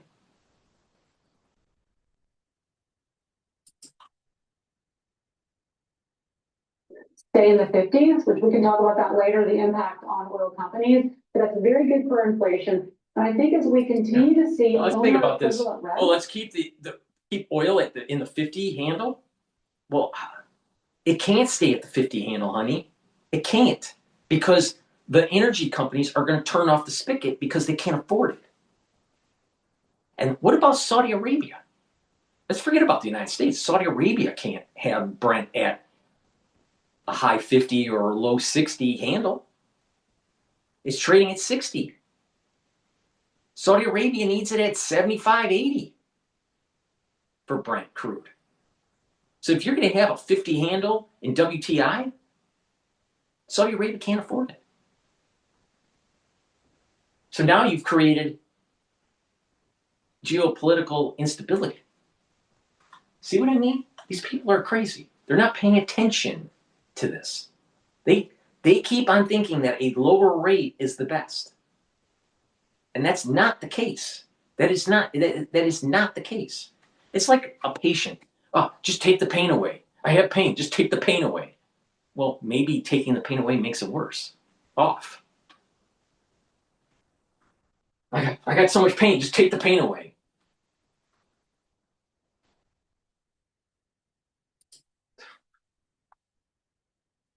Starting to come down as they should be, that's going to be really pressure on keeping CPI, I think, at bay. And so I don't think it's really about getting lucky per se. I think that we have these ingredients, especially that owner equivalent rent is such a big part of core CPI. We need that to come lower, and with lower rates, you actually start getting the real economy, not just the stock market economy, the real economy doing much better. And also from a midterm, from an elected perspective, the real economy will do better for about 12 to 24 months, and then it'll do worse than having just a steady rate.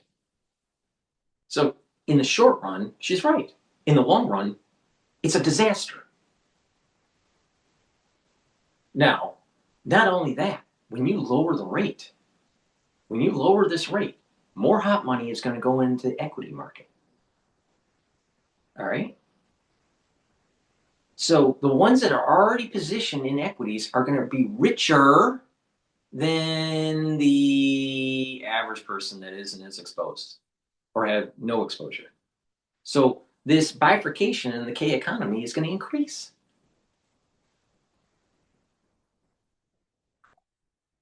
Now, if you really want a robust Main Street economy, you need to stabilize inflation and let people grow into this new inflation regime. And you have to regulate AI in terms of the job market. You do those, then you have a more robust Main Street. But you're not going to have the regulation that is needed to protect jobs. And you're going to have money managers say, you ever heard of money managers that said to higher the rate? Very rarely. Very rarely. Because that's where their bread is buttered. They know that if you lower the rates, money flows into the equity market. Now, if they're a bond holder, if they're really heavily in bonds and bond exposure, they won't say lower the rate because they want to have a better, well, it depends on what kind of bond trader they are. It gets a little bit more confusing with bonds. If you lower the rate and they have cash on hand and they want to buy, well, they're locking in at a lower rate, a lower yield curve rate, a lower 10-year bond. If the Federal Reserve is lowering rates and having a parallel shift. But by lowering rates and you have inflation, if you take it from the standpoint that inflation is not controlled and you're lowering rates, then you're exacerbating inflation and you're eroding the corpus of the bond portfolio.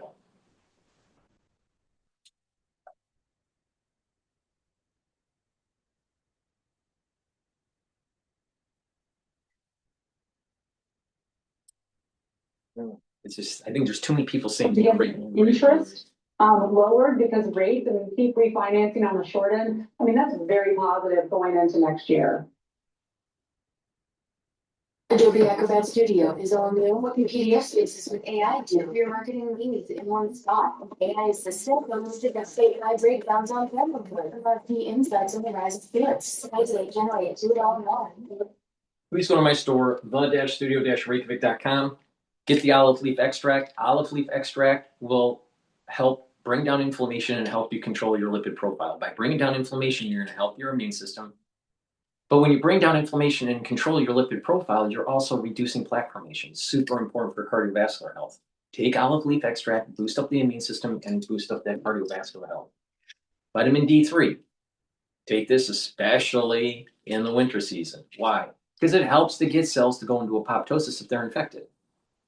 But also, vitamin D3 is a cofactor for gene expression, so your cells will perform better. And vitamin D3 will help with your cardiovascular health and your bone density. Take vitamin D3 every day, especially in the winter season.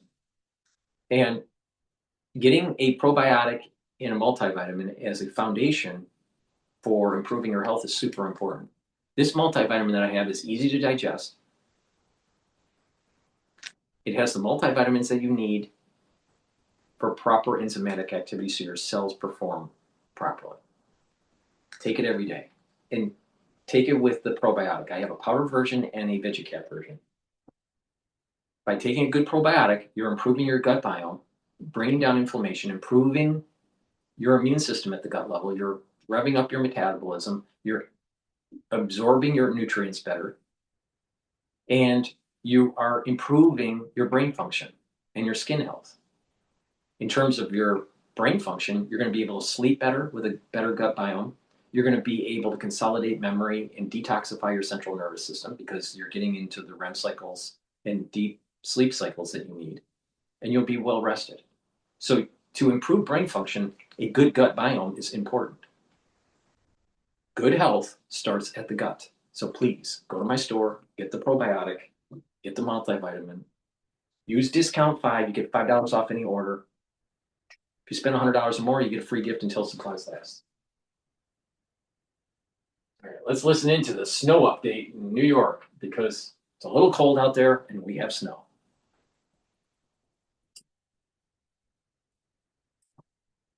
It's beautiful. It looks pretty from inside. Here at Hot 5 News, I'm at 10 o'clock this morning.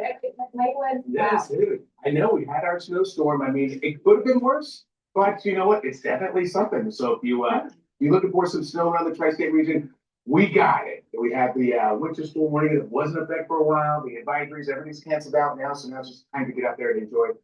Or perhaps doing a little shoveling, whatever the case may be. Are you going to shovel today? No, I'm going to leave that to somebody else, but I'm sure they're going to do an amazing job. And yeah, what did you think of the snow? You know, I enjoy it because I'm inside. I am not a snow lover, to be perfectly honest. Yes. Well, the snow, I mean, it can be fun, but I know a lot of folks are like, yeah, I'm good with that. It's fun when you're a kid, when you don't have work, when you don't have school. Oh, you're a kid? Yeah, exactly. Are you going to go sledding? Well, you can put a sled in front of me, and I might not be afraid of it. Okay. This is how things, put your old behind down. You do not need to be on the sled out there breaking bones. It can be fun, though. But it is. It's a good time. We have about 4 inches of snow, 4.3 inches of snow. First time we've seen snow total of that, measurement. It is since I think in about 3 years since we've had a solid snow like that with Central Park. It's been a snow drought for a long time. 3 years is a long time. The last storm, it was fairly quick. We had a little over 3 inches of snow, but I wanted at least a half a foot. But that did not happen for us here. Are you crazy? Yes, you should. I mean, that's a given. Yeah, I like the snow. I'm a weather guy. We like That's the true. snow thing, That's so. true. So now, as you can see, the snow's pretty much wrapped up and pulling away from us now here. It's down out into the Atlantic waters. You might have a few flurries around town. Don't mind the background noise here in the studio. They're just testing some things out. Is that our alarm? That's our time alarm. They're just testing it, making sure we're safe. We're fine. They warned us. All right. Looks like the snow stopped, so. All right, let's see what else is popping up here.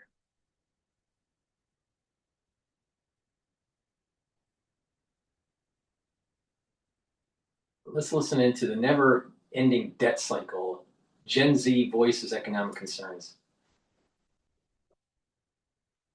Open a whole new world with fascinating places and people for just $29. Peter, Mr. Billsley. Sorry, got a little lost in the sauce there.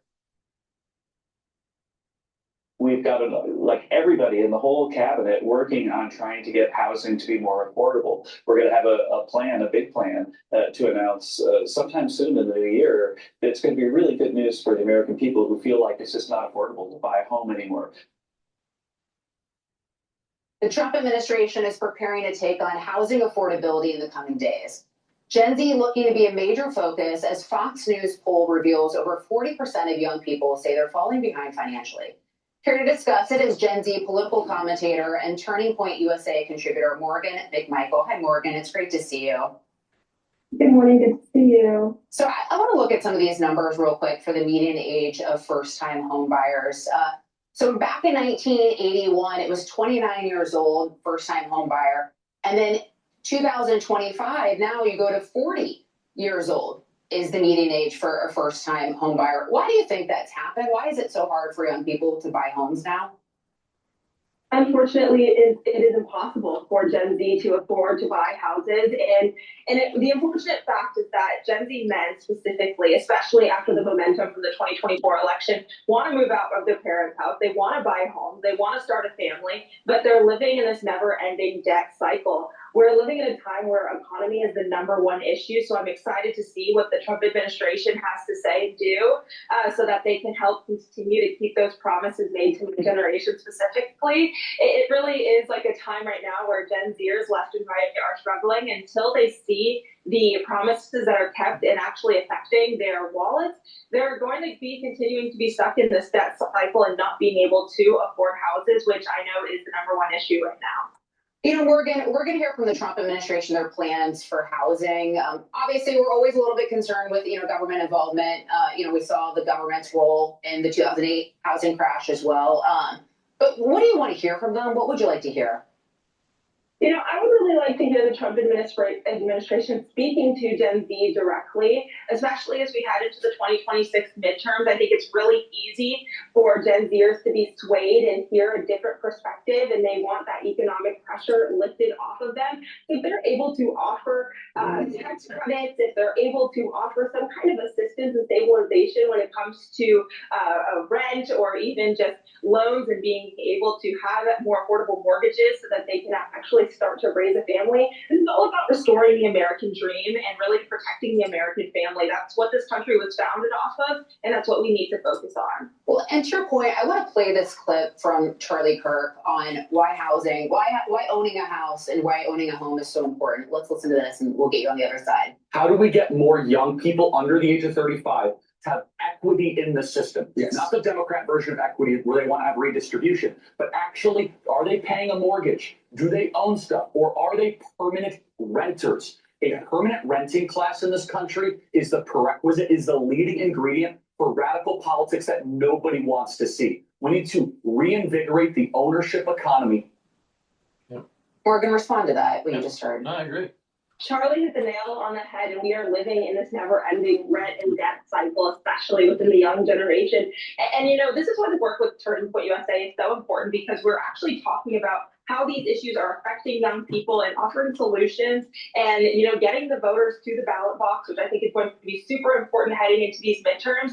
I am hoping and I am praying honestly that the Trump administration is able to offer some relief to where that we can actually get to a society that actually is fostering and supporting young Americans. And I want to know, these Gen Zers are seeing how people or immigrants that are being prioritized within America. You're seeing immigrants receiving free housing, free healthcare. You're seeing immigrants even being prioritized in the job market. So these young Americans are fed up with seeing this kind of system and are wanting just a little bit more assistance so that they can live out the American dream too. All right, Morgan, we'll leave it right there. Thanks so much for joining us today. We appreciate it. Great to see you. Thank you so much. Thank you. You got to not just own a home. It's not just,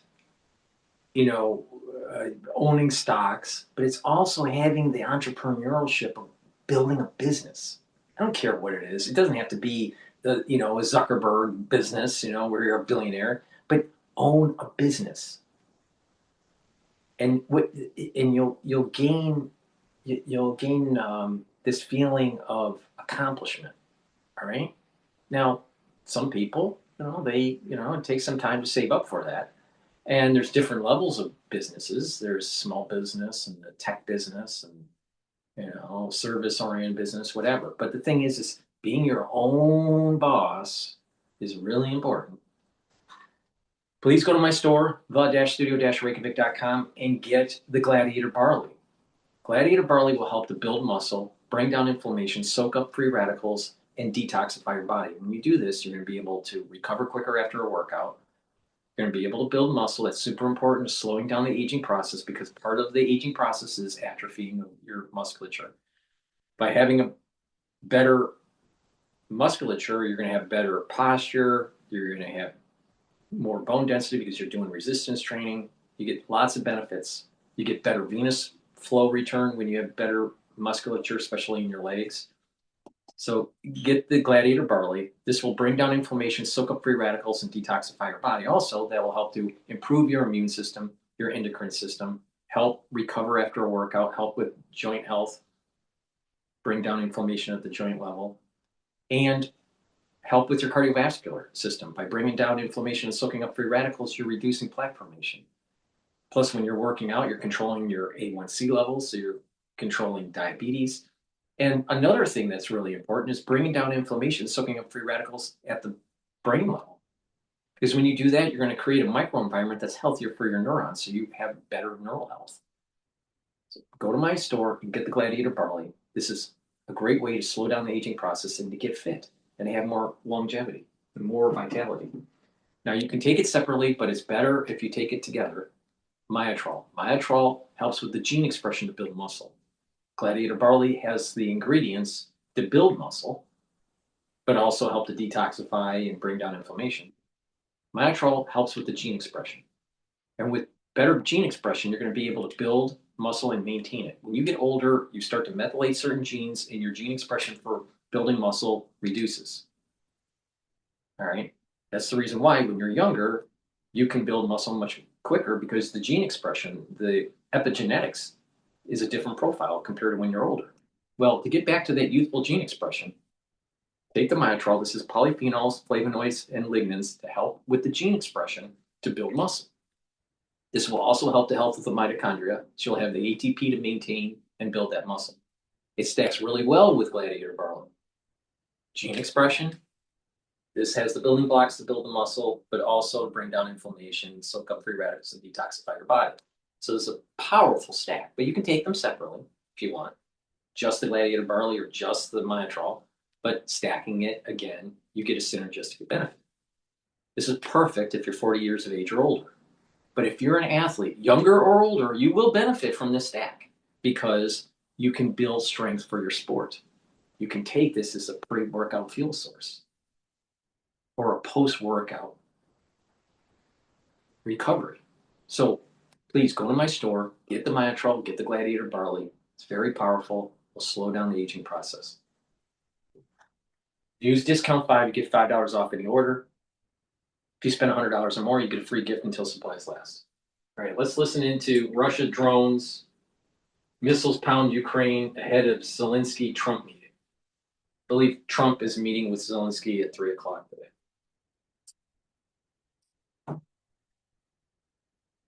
News that we are following coming in out of Ukraine. Take a live look at this image here that we do have just coming in. As this is a live look overseas, just a day before a meeting at Mar-a-Lago in Florida between Presidents Trump and Zelensky. Russia has now attacked Kyiv and other parts of Ukraine with hundreds upon hundreds of missiles and drones. President Zelensky writing on social media that the overnight attack included about 500 drones and 40 missiles, knocking out power and heat in parts of the capital. Zelensky expressing that he believes it's Russia's response to the ongoing peace efforts being brokered by Washington. If you want to pop up a portion of that post here, as I mentioned, this is coming in from Zelensky on social media. He says another Russian attack is still ongoing. Since last night, there have been almost 500 drones, a large number of Shaheds, as well as 40 missiles. The primary target is Kyiv, energy facilities, and civilian infrastructure. Regrettably, there have been hits and ordinary residential buildings have been damaged. Rescuers are searching for a person trapped under the rubble of one of them. In some districts of the capital and the region, electricity and heating are currently unavailable. Firefighting efforts are underway. Repair crews have already begun work at some energy facilities. At others, Personnel remain in shelters, and rescuers and repair teams will start work as soon as the air raid alerts stop. And that was a portion of the statement coming in from Zelensky. Now, we know, of course, that Zelensky, as I mentioned, is set to meet with President Trump tomorrow there in Mar-a-Lago, and Madison Scarpino is following all of the latest on that. Zelensky to come visit you. Good. I don't know. He would like to come, but I think we should get a deal done first. That was President Trump last month. Now, Zelensky is planning a trip to Mar-a-Lago on Sunday, as he seems to be pleased with the peace plan the U.S. is proposing. Zelensky posting about a Christmas Day call, saying in part, quote, "Today we had a very good conversation with President Trump's special envoy Steve Witkoff and Jared Kushner. We are truly working 24/7 to bring closer the end of this brutal Russian war against Ukraine and to ensure that all documents and steps are realistic, effective, and reliable." But President Trump is reportedly saying Zelensky does not have anything until he approves it, and many experts are hesitant the plan will be successful. There hasn't been enough pressure to compel the Russians to really enter into a meaningful ceasefire. It's pretty clear that Putin is dead set on trying to obtain through military force the last few fortified cities in the Donbass region. And on Monday, the president will reportedly meet with Prime Minister Netanyahu. The two leaders are expected to discuss the future of the Gaza peace deal, and Netanyahu will reportedly give Trump an update on Iran and its ballistic missile program. Separately, we're learning more about a deadly Christmas Day strike on ISIS in Nigeria. The deadly strike comes after a surge of attacks on Christians and Christian institutions in the country. The New York Times is reporting the strike involved more than a dozen Tomahawk cruise missiles. Those missiles reportedly fired off a Navy ship in the Gulf of Guinea in coordination with the Nigerian government. And President Trump is threatening to kill, quote, many more terrorists if the murders continue. This is another reminder to extremists everywhere, Muslim extremists, Islamists everywhere, that President Trump is going to be ever vigilant. President Trump told Politico that the strike was originally supposed to happen on Wednesday, but he delayed it to Christmas Day for symbolic reasons. Traveling with the president in West Palm Beach, I'm Madison Scarpino, Fox News. Madison, thank you so much. And of course, we will follow the latest on that attack on Kyiv and, of course, the meeting between President. Alrighty. Kill the enemy. Please go to my store, the-studio-reykjavik.com. In 2026, I suspect that there's some really important news that will start to emerge. So you may want to watch the shows, but help support the work that I do by getting the great products that I offer. And if you follow my lead and you take these products on a regular basis, you're going to slow down the aging process. Collagen. Collagen will help a multitude of systems, all right? It's going to help with your skin, your nails, your hair. The health of those are really important, especially when you get older. It'll help with your cartilage and your joint health. Help with the musculature and bone density. Take it every day. This is a month's supply. Very powerful. I got 2 other products that are coming onto the market at the beginning of the year. You're going to want to couple them with this. All right? Very important that what's coming out. So please get the collagen, be prepared, and make sure you do some resistance training to improve your cardiovascular health, but also your musculature and your bone density. It's really important. So please go to my store, get the collagen, take it every day. You can mix it with soft foods, filtered water, a smoothie, milk, or some people put it into coffee. But the thing is take it every day. I put it in hummus. You can put it in like hummus or yogurt or even applesauce, something soft. I think that's the best way to take it. But other people just build it with a smoothie or, coffee or whatever.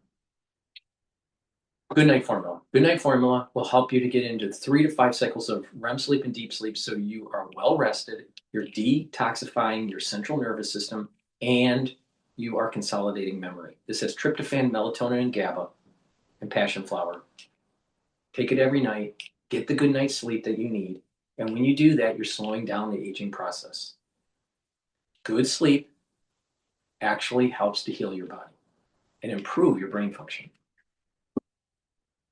Clarity Factor, very powerful neurostack to get rid of brain fog. It'll allow you to concentrate And when you take this regularly, what you'll notice is that over time, that you're improving your neuroplasticity, the positive neuroplasticity, where your dendritic connections improve. You're going to have more connections between neurons, and you're going to be able to think faster, and you're going to have better memory. Super important to take to slow down the aging process.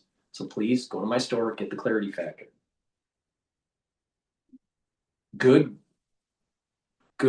brain function and health is super important as you move towards your older years. All right, now, vitamin B complex. Take this if you're 40 years of age or older. The first 4 B vitamins will help the health of the mitochondria. The first 4 B vitamins work in the electron transport chain within the mitochondria to produce ATP so you have more energy. When you get older, your energy goes down. The health of your mitochondria goes down. You want to boost up the health of the mitochondria and rev up your ATP. You can do that with this. Vitamin B complex also helps the cellular metabolism, and vitamin B12 will help to protect your neurons. Taking this will help to protect your neurons. It's part of the neurostack. So by taking vitamin B complex, the Clarity Factor, and the Goodnight formula, this is a powerful stack for brain function. So please go to my store, the-studio-reykjavik.com. If you spend $100 or more, you get a free gift. Please use discount 5, all caps, discount 5. You get $5 off. I want these products in your hands. Take them every day. I want you to get healthy in 2026. And by doing that, you're going to notice that you're aging slower and you're going to have a better life. You're going to have more vitality. The protocol works. These are very high quality supplements. Please go to my store, take them. These are things that I take every day. Now, I'm in my 50s. Now, compare yourself or to people around you that are in their 50s. Do they have as much activity, as much vitality? All right? If they're not on a anti-aging protocol. And if they're not, and they don't have the vitality, guess what? Maybe you need them on it. They need to be on a protocol. All right? It works. I've been doing this for a very long time. You take the discoveries and the knowledge from geriatric medicine, from sports medicine, and aging research. And when you couple that all together, you will notice that if you target inflammation, free radicals, right? If you improve your metabolism and rev up your ATP levels, you're starting to have your body heal. And when that happens, is your immune system starts to improve, your endocrine system starts to improve, your brain function starts to improve, your cardiovascular system starts to improve. It's a holistic approach. It's not just supplementation. You have to drink filtered water, stay away from processed foods, do some resistance training, some cardio training. Balancing and stretching exercises are all important. All 4 modalities are important. Learning new things to activate that brain. Read. Try to read more often. You know, some people can read 50 books a year. Other people can, they're lucky if they read 3 books a year. But read more often. Have a positive outlook, more spirituality or more mindfulness. Meditative. That will help to bring down the stress levels and have your body go into parasympathetic mode. And when you're doing that on a regular basis with the proper sleep, you're going to slow down the aging process with the proper supplementation because you're giving the body the nutrients it needs. Not just the nutrients, but you're targeting bringing down the inflammation, soaking up the free radicals, revving up the energy levels. Super important. And it works. You can shave off negative behaviors and negative outcomes when you apply this holistic approach. When you apply this holistic approach, you're slowing down the aging process. You're actually having your body heal. Now, you're not going to turn into an infant if you're 50 years old or 60 years old, but you're slowing down the aging process. And in many cases, you're reversing some of the damage that is accumulated over the years. So please take my advice and take the supplements that I offer. Because it works, all right? Get healthy. I just gave you the recipe to do it. All right, let's listen into Fox. Let's bring in Mike Pompeo, the former Secretary of State and Fox News contributor. Mr. Secretary, good to talk to you again, and Merry Christmas to you.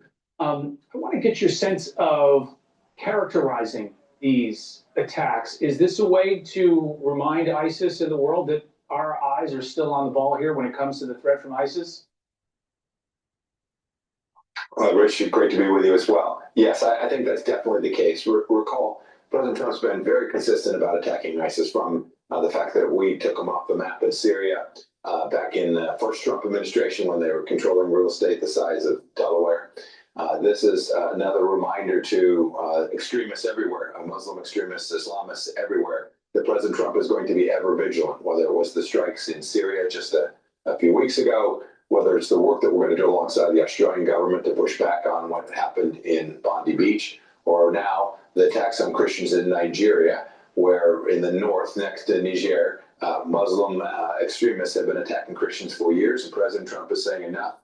And he did it not unilaterally, but with the Nigerian government as well, which is really important because that will allow not only these strikes, which sounds like they were pretty effective, but a real campaign to deter further attacks against Christians in Nigeria. Now, you mentioned in the first administration, there was a very dedicated campaign by the United States, its partners in the administration, to attack all of that land in Iraq and Syria that ISIS held. This is a different campaign, but is it also a reminder to us that the threat from ISIS still exists? Rich, we can never take our eye off the ball. These are radical Islamists. These are people that are connected in deep ways to others, including the Muslim Brotherhood. That evil, here we are in Christmas season, we have to remind ourselves that the Bible also talks about evil roaming the earth. This is clearly what this is, and President Trump has been determined to continue to push back against this threat. This is a threat against the United States and its interests everywhere. And certainly the risk here in the homeland is not zero either. We need to be very mindful of that. And so to watch this deterrence extended against ISIS operating against Christians in Nigeria is an important part of that effort. I want to turn now to this hemisphere. There is so much ongoing right now near Venezuela. You've now got this story from the Wall Street Journal reporting that the U.S. Coast Guard and military are putting more manpower and weapons to forcibly board a ship called the Bella One. It's a tanker. It's been fleeing. It's allegedly shipping oil to U.S. designated terrorist organizations. How important is it for the U.S. to set a standard to make sure that these ships that they think are carrying oil that's going to terrorist organizations do not deliver? Rich, the Biden administration had lots of sanctions, but they were worse than meaningless. They didn't enforce them.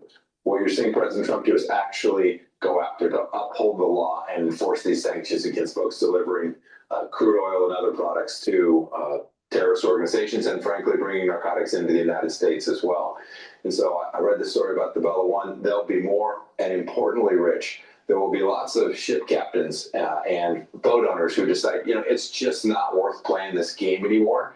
And so you get not only the specific deterrence going after a particular vessel or taking a particular ship off the water, but you get others who will simply not take any vessels in or out of Venezuela. Ultimately, that will deliver a campaign that can achieve a really good outcome for the Venezuelan people and make our Western Hemisphere more prosperous and more secure as well, Rich. Yeah, and that outcome, starving the Maduro regime. And does that really get at the regime there? And do you think that this campaign of targeting the shipping, of targeting that funding source is going to be enough to get Maduro out, or is it going to take more than that?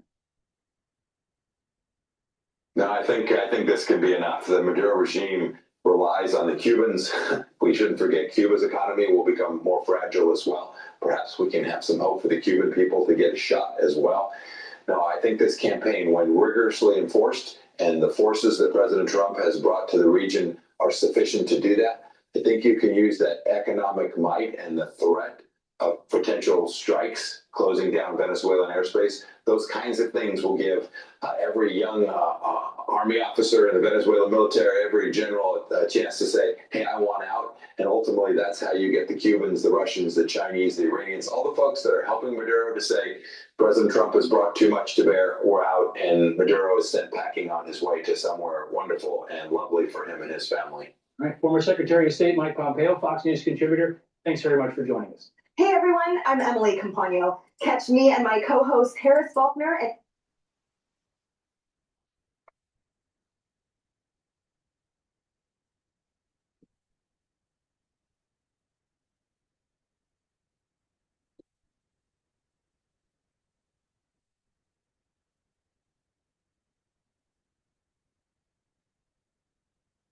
tug of war happening in legal AI. In the full video, I talk about how firms can balance both and build real confidence in their approach to AI.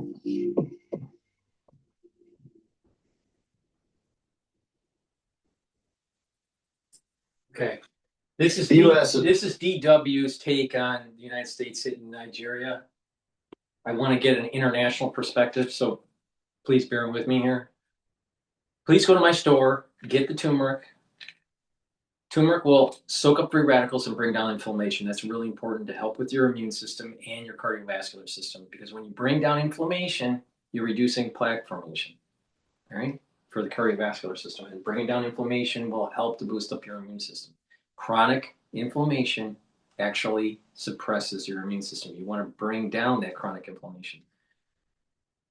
Lignans, it's a powder. You take it every day. This will help with your immune system and your endocrine system.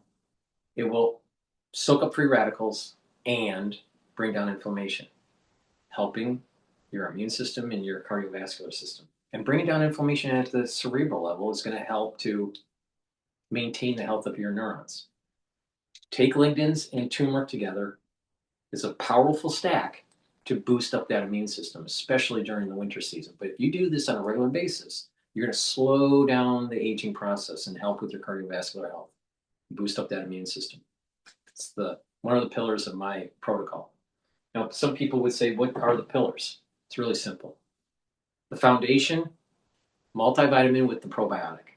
The first pillar, max 35 or cleanse to boost up the immune system. Second pillar, C60 is soak up free radicals. Third pillar, the turmeric, lignans, and ashwagandha as a stack to boost up the immune system and help with the cardiovascular system.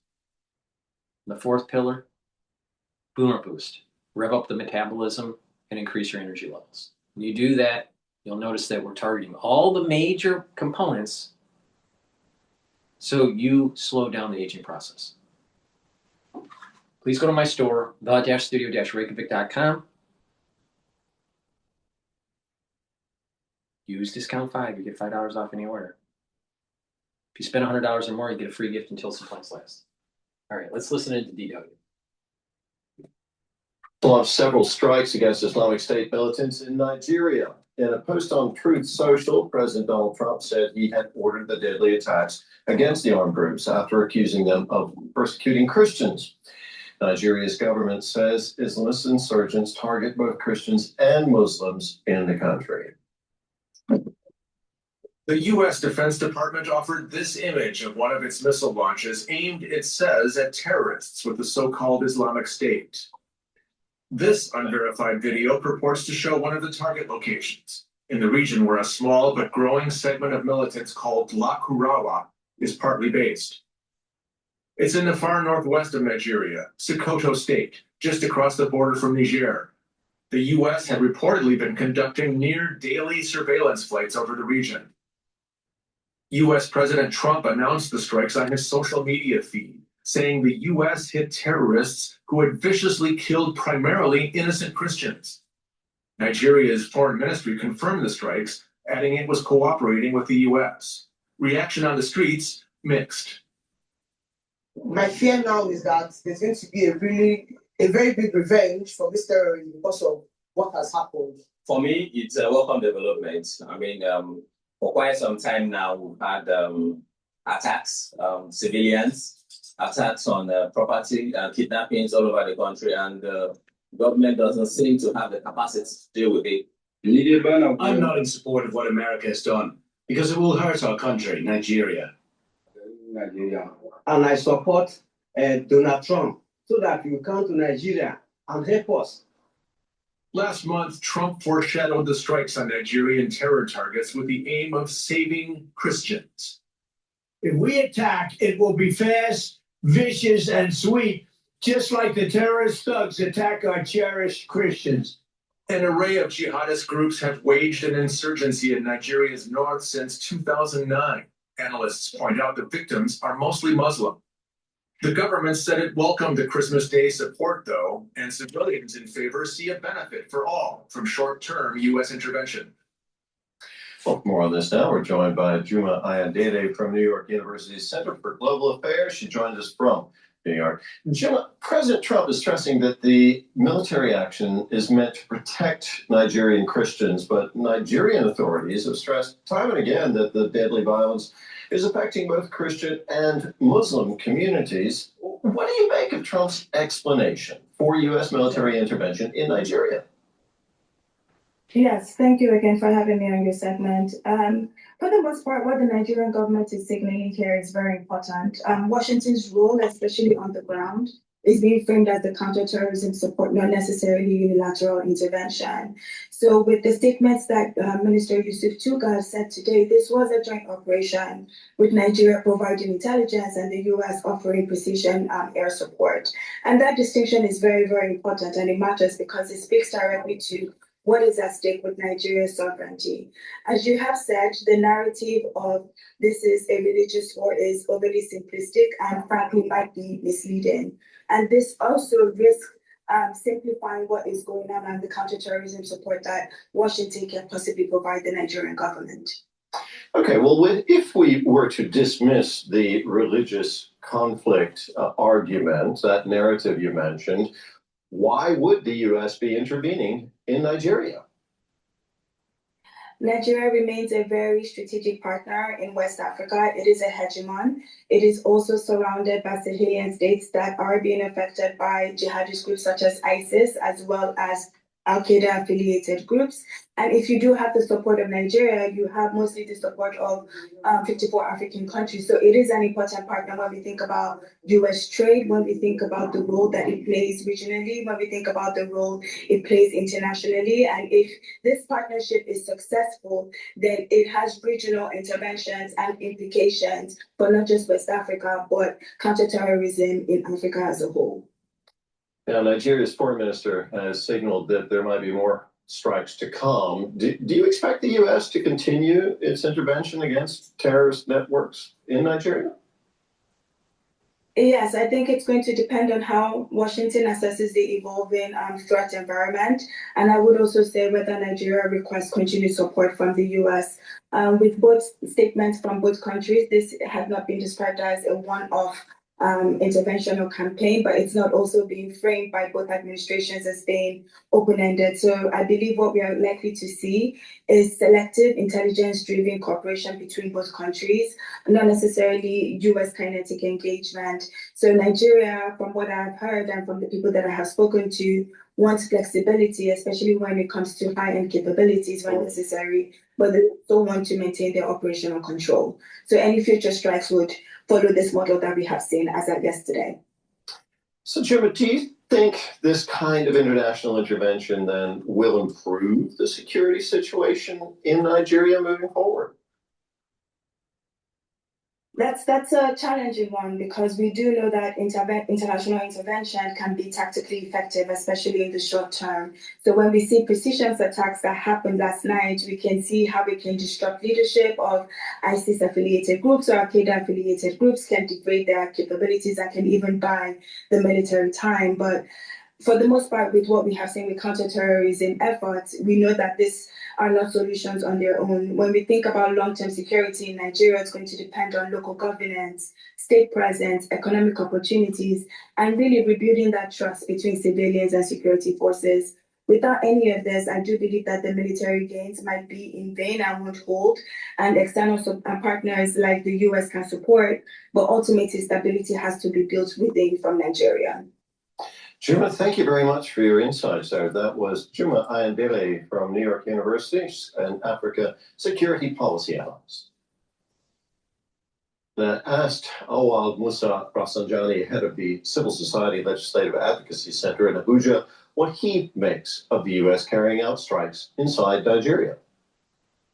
Well, I think Nigerians are frustrated that in the last 15 years, lives and lives have not been taken serious. The protection of lives of Nigerians has been like more of a joke, and Nigerians are tired and frustrated. Every day they wake up to hear hundreds of people being killed, properties destroyed, and the people that are perpetrating these atrocities are going around doing their own thing without any effort from government to deal with them decisively. Of recent, they are on social media having even live chats, and government is not able to trace them. Government is not able to arrest them, and that's really, frustrated many Nigerians, and they are welcoming any intervention that may help deal with this. But the issue is that whether this foreign intervention is going to really help to deal decisively with this insecurity in Nigeria is what many people are not sure of. And this is just to show how government has actually failed the citizens to the extent that citizens are now looking into the years to come. I think for me, Nigerian government should admit that it has failed. What do you think, though? Because the Trump administration says more strikes could follow. This may not be just a one-off thing. Do you think this could actually help end the violence in Nigeria's north moving forward? Well, I think if the U.S. could target the real terrorists, the real criminals, I think Nigerians will be happy, because there has been some insinuation in some quarters that government deliberately is not going after these killers. But if the American government will truly go after the real terrorists, the real people who are not necessarily even in where they went now, they didn't go to Sambisa, they didn't go to Lake Chad, and they didn't come to where these criminals are kidnapping people for ransom.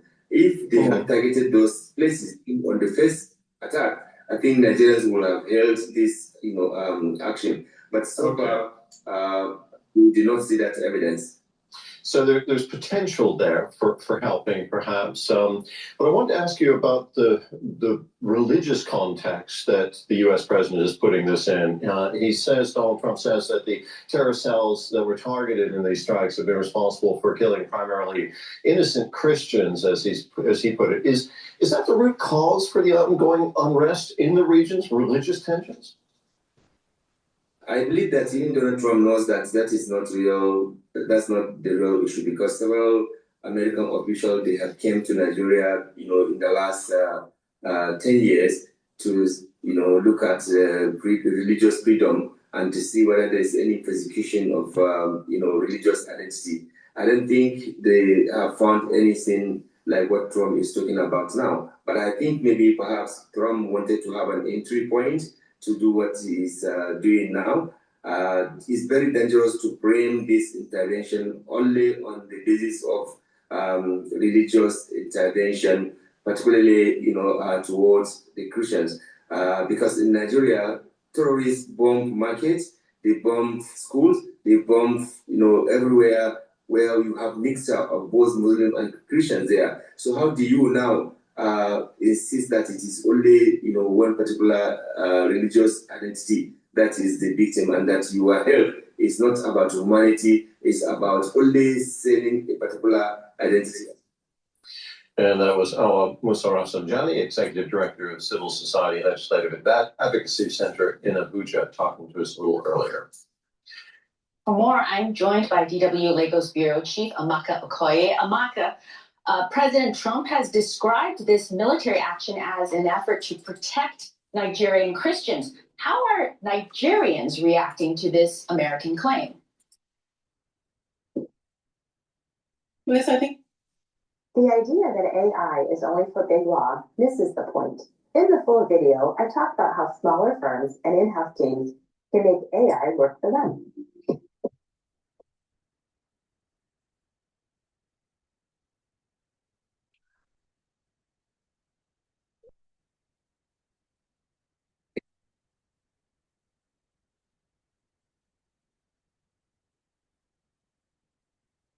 Well, yes, I think that's a very interesting question that you've asked there. Across boards, there are different reactions. But I would say that Trump has more fans now in Nigeria, especially after this strike. A lot of people are saying, oh, this is a welcome development. Everyone would listen to radio today, call-ins, different people calling in and saying, oh, yes, at least we have seen some sort of action after all. But of course, the Nigerian government is clear in saying, this is not anything to do with religion. This is trying to take away, the criminal, the bandits, the terrorists who have been, attacking Christians, Muslims across board. So yes, Nigerians are saying, this is a welcoming development. This is good news, but let's see what is going to happen, because at the back of that is also the fear that the way that Trump is framing it as a way to protect Christians, that this could potentially put Christians, in more danger, especially those who are in the northern part, because this can even lead to a renewed religious tension because of the way that he has framed it.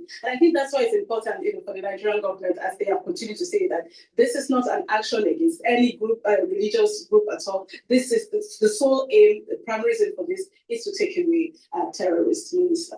When you talk about the difficulty of the Nigerian government trying to reframe what's happening, how would you describe its cooperation with the United States going forward? What can we expect?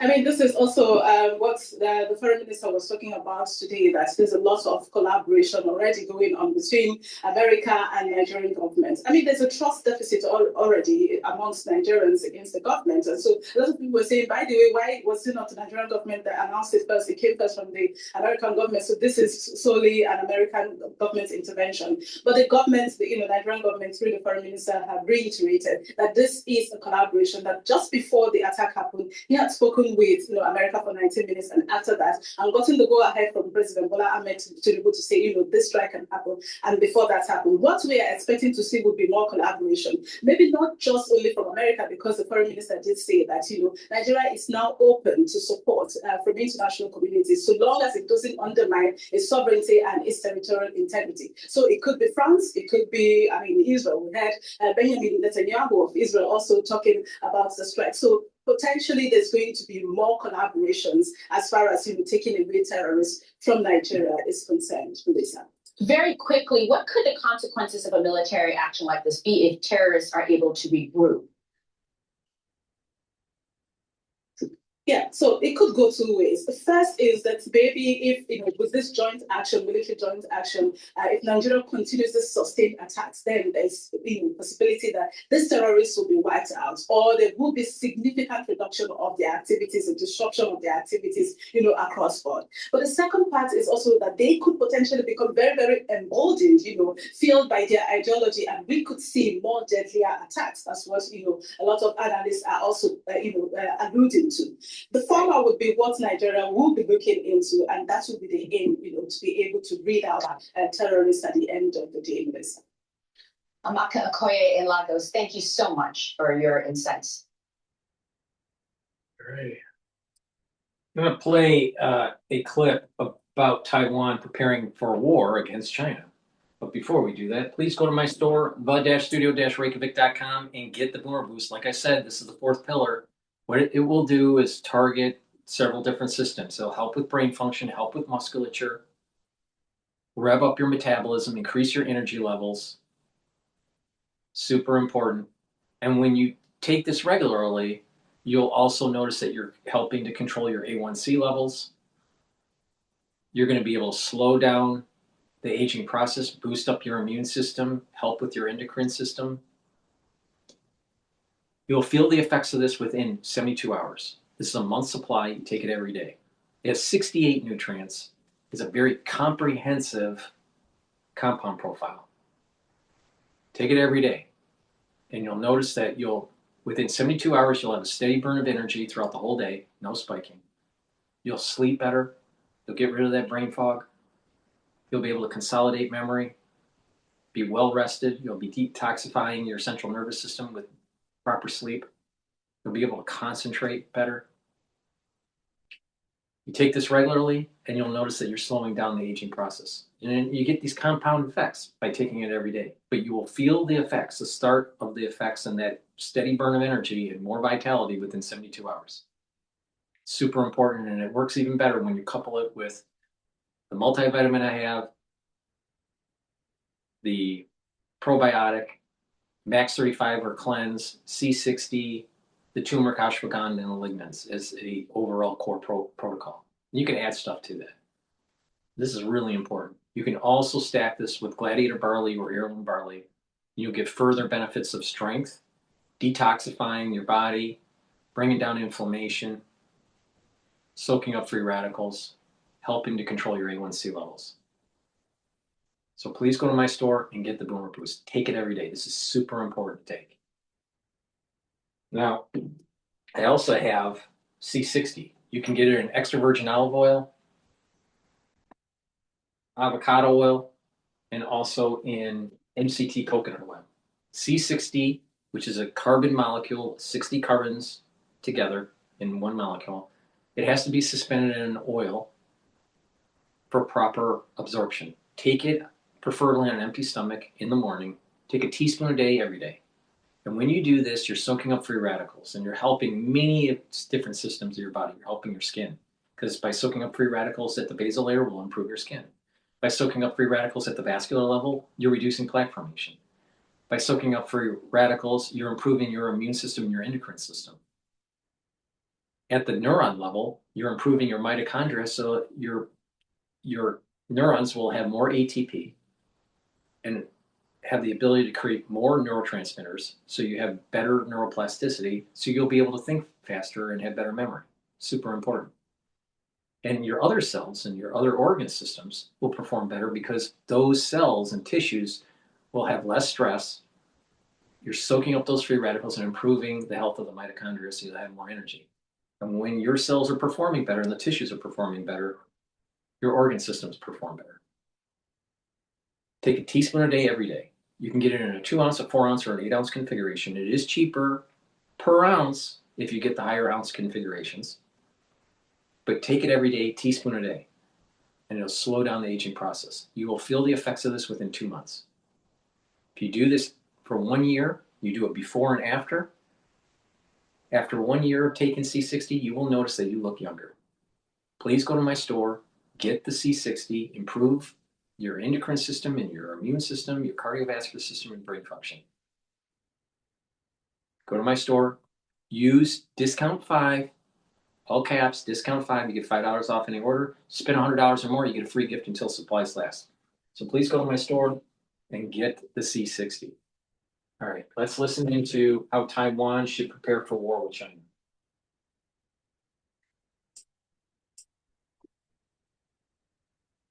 Now to Japan, where the cabinet has approved a record $58 billion defense budget amid rising tensions with China.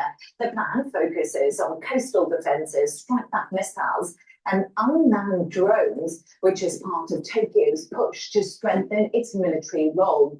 China has condemned this very move, saying Japan's growing military capabilities and recent space developments are destabilizing the region.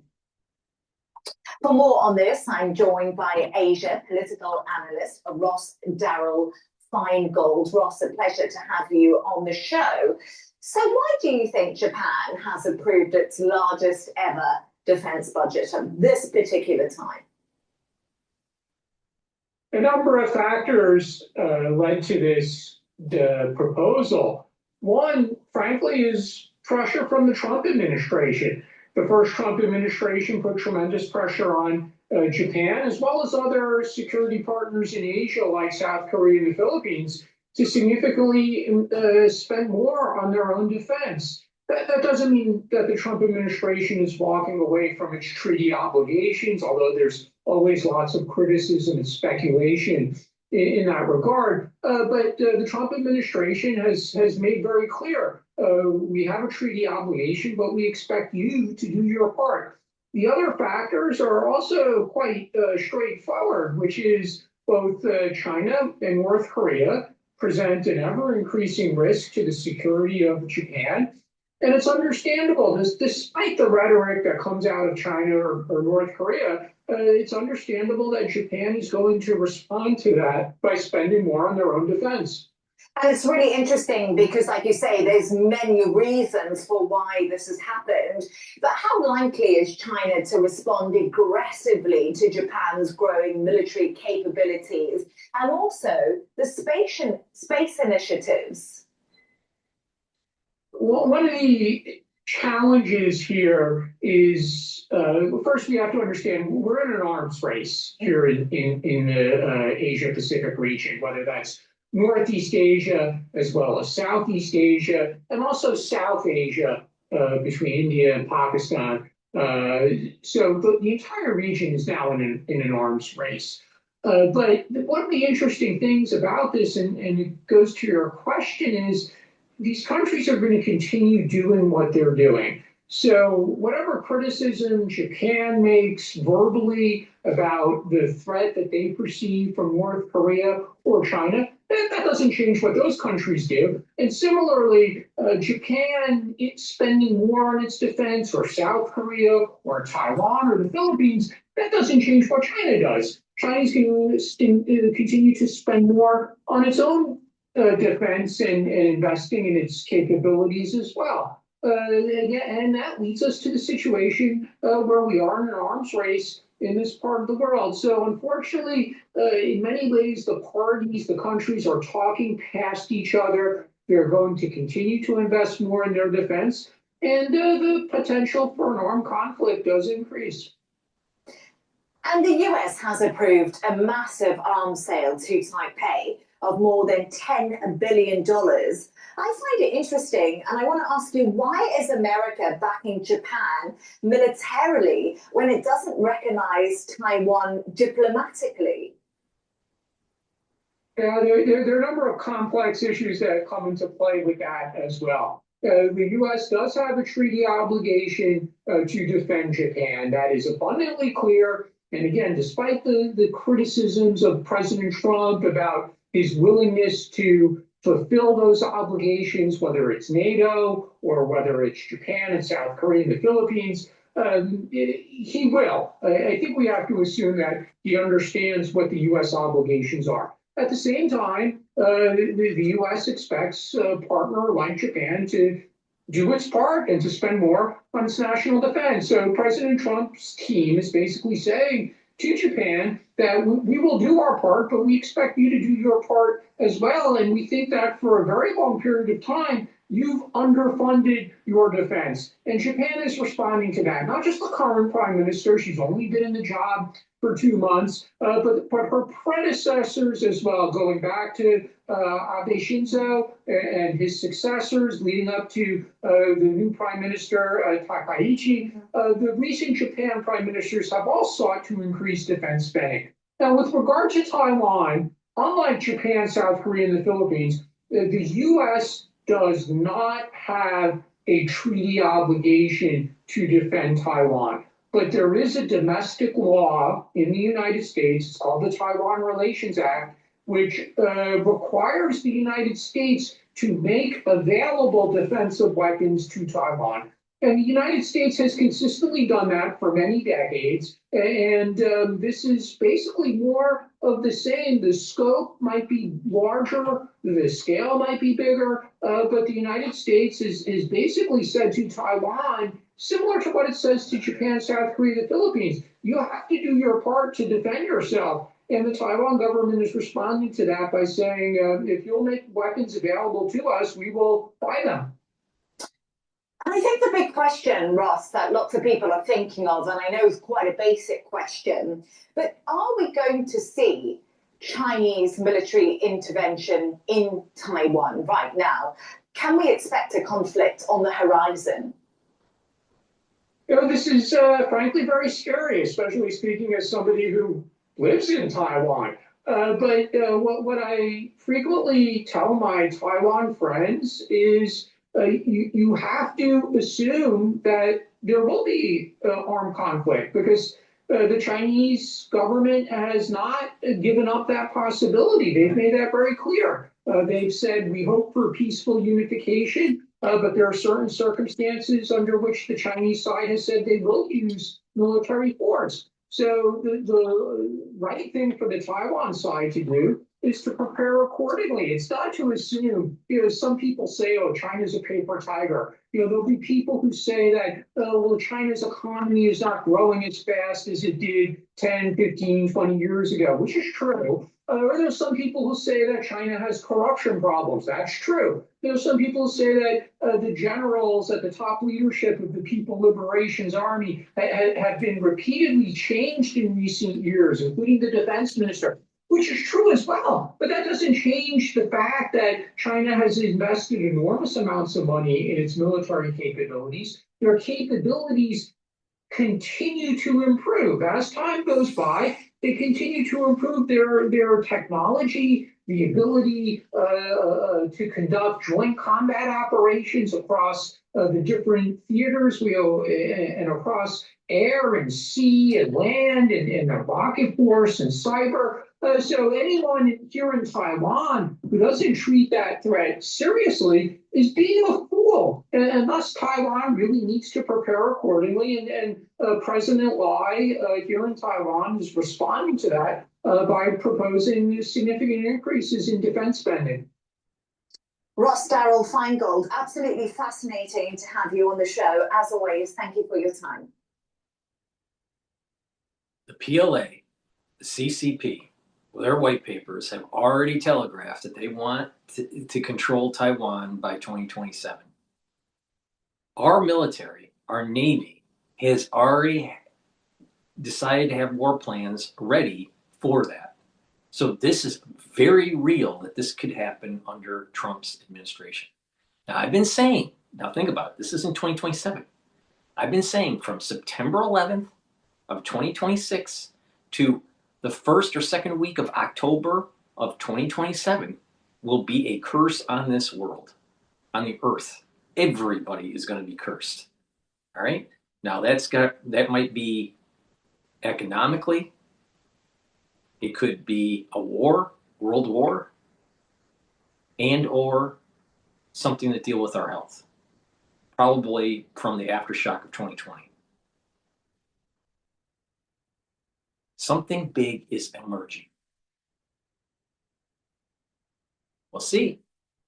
But China has stated they want Taiwan. And President Xi has telegraphed 2027. 2027 is right in that range of the curse that I'm very concerned about. The world is in a dangerous spot from September 11, 2026 to the first or second week of October of 2027. Very, very dangerous. With that, that's the end of my show. Please help support the work that I do by sharing the links and asking your social media to follow me. And better yet, get the great products, boost up that immune system, slow down the aging process, and be vigilant and be prepared of what is starting to emerge. There's something emerging economically because of AI and because of this bubble that's starting to happen. Something's emerging with the conflict between Taiwan and China, the conflict between China and Japan, and the conflict between the United States and China. And there's something that's happening with our health, and that's a weakening of the immune system, more incidences of cancer, more incidences of dementia. So please, help support the work that I do, and stay informed and be vigilant. Thank you for listening and have a nice day.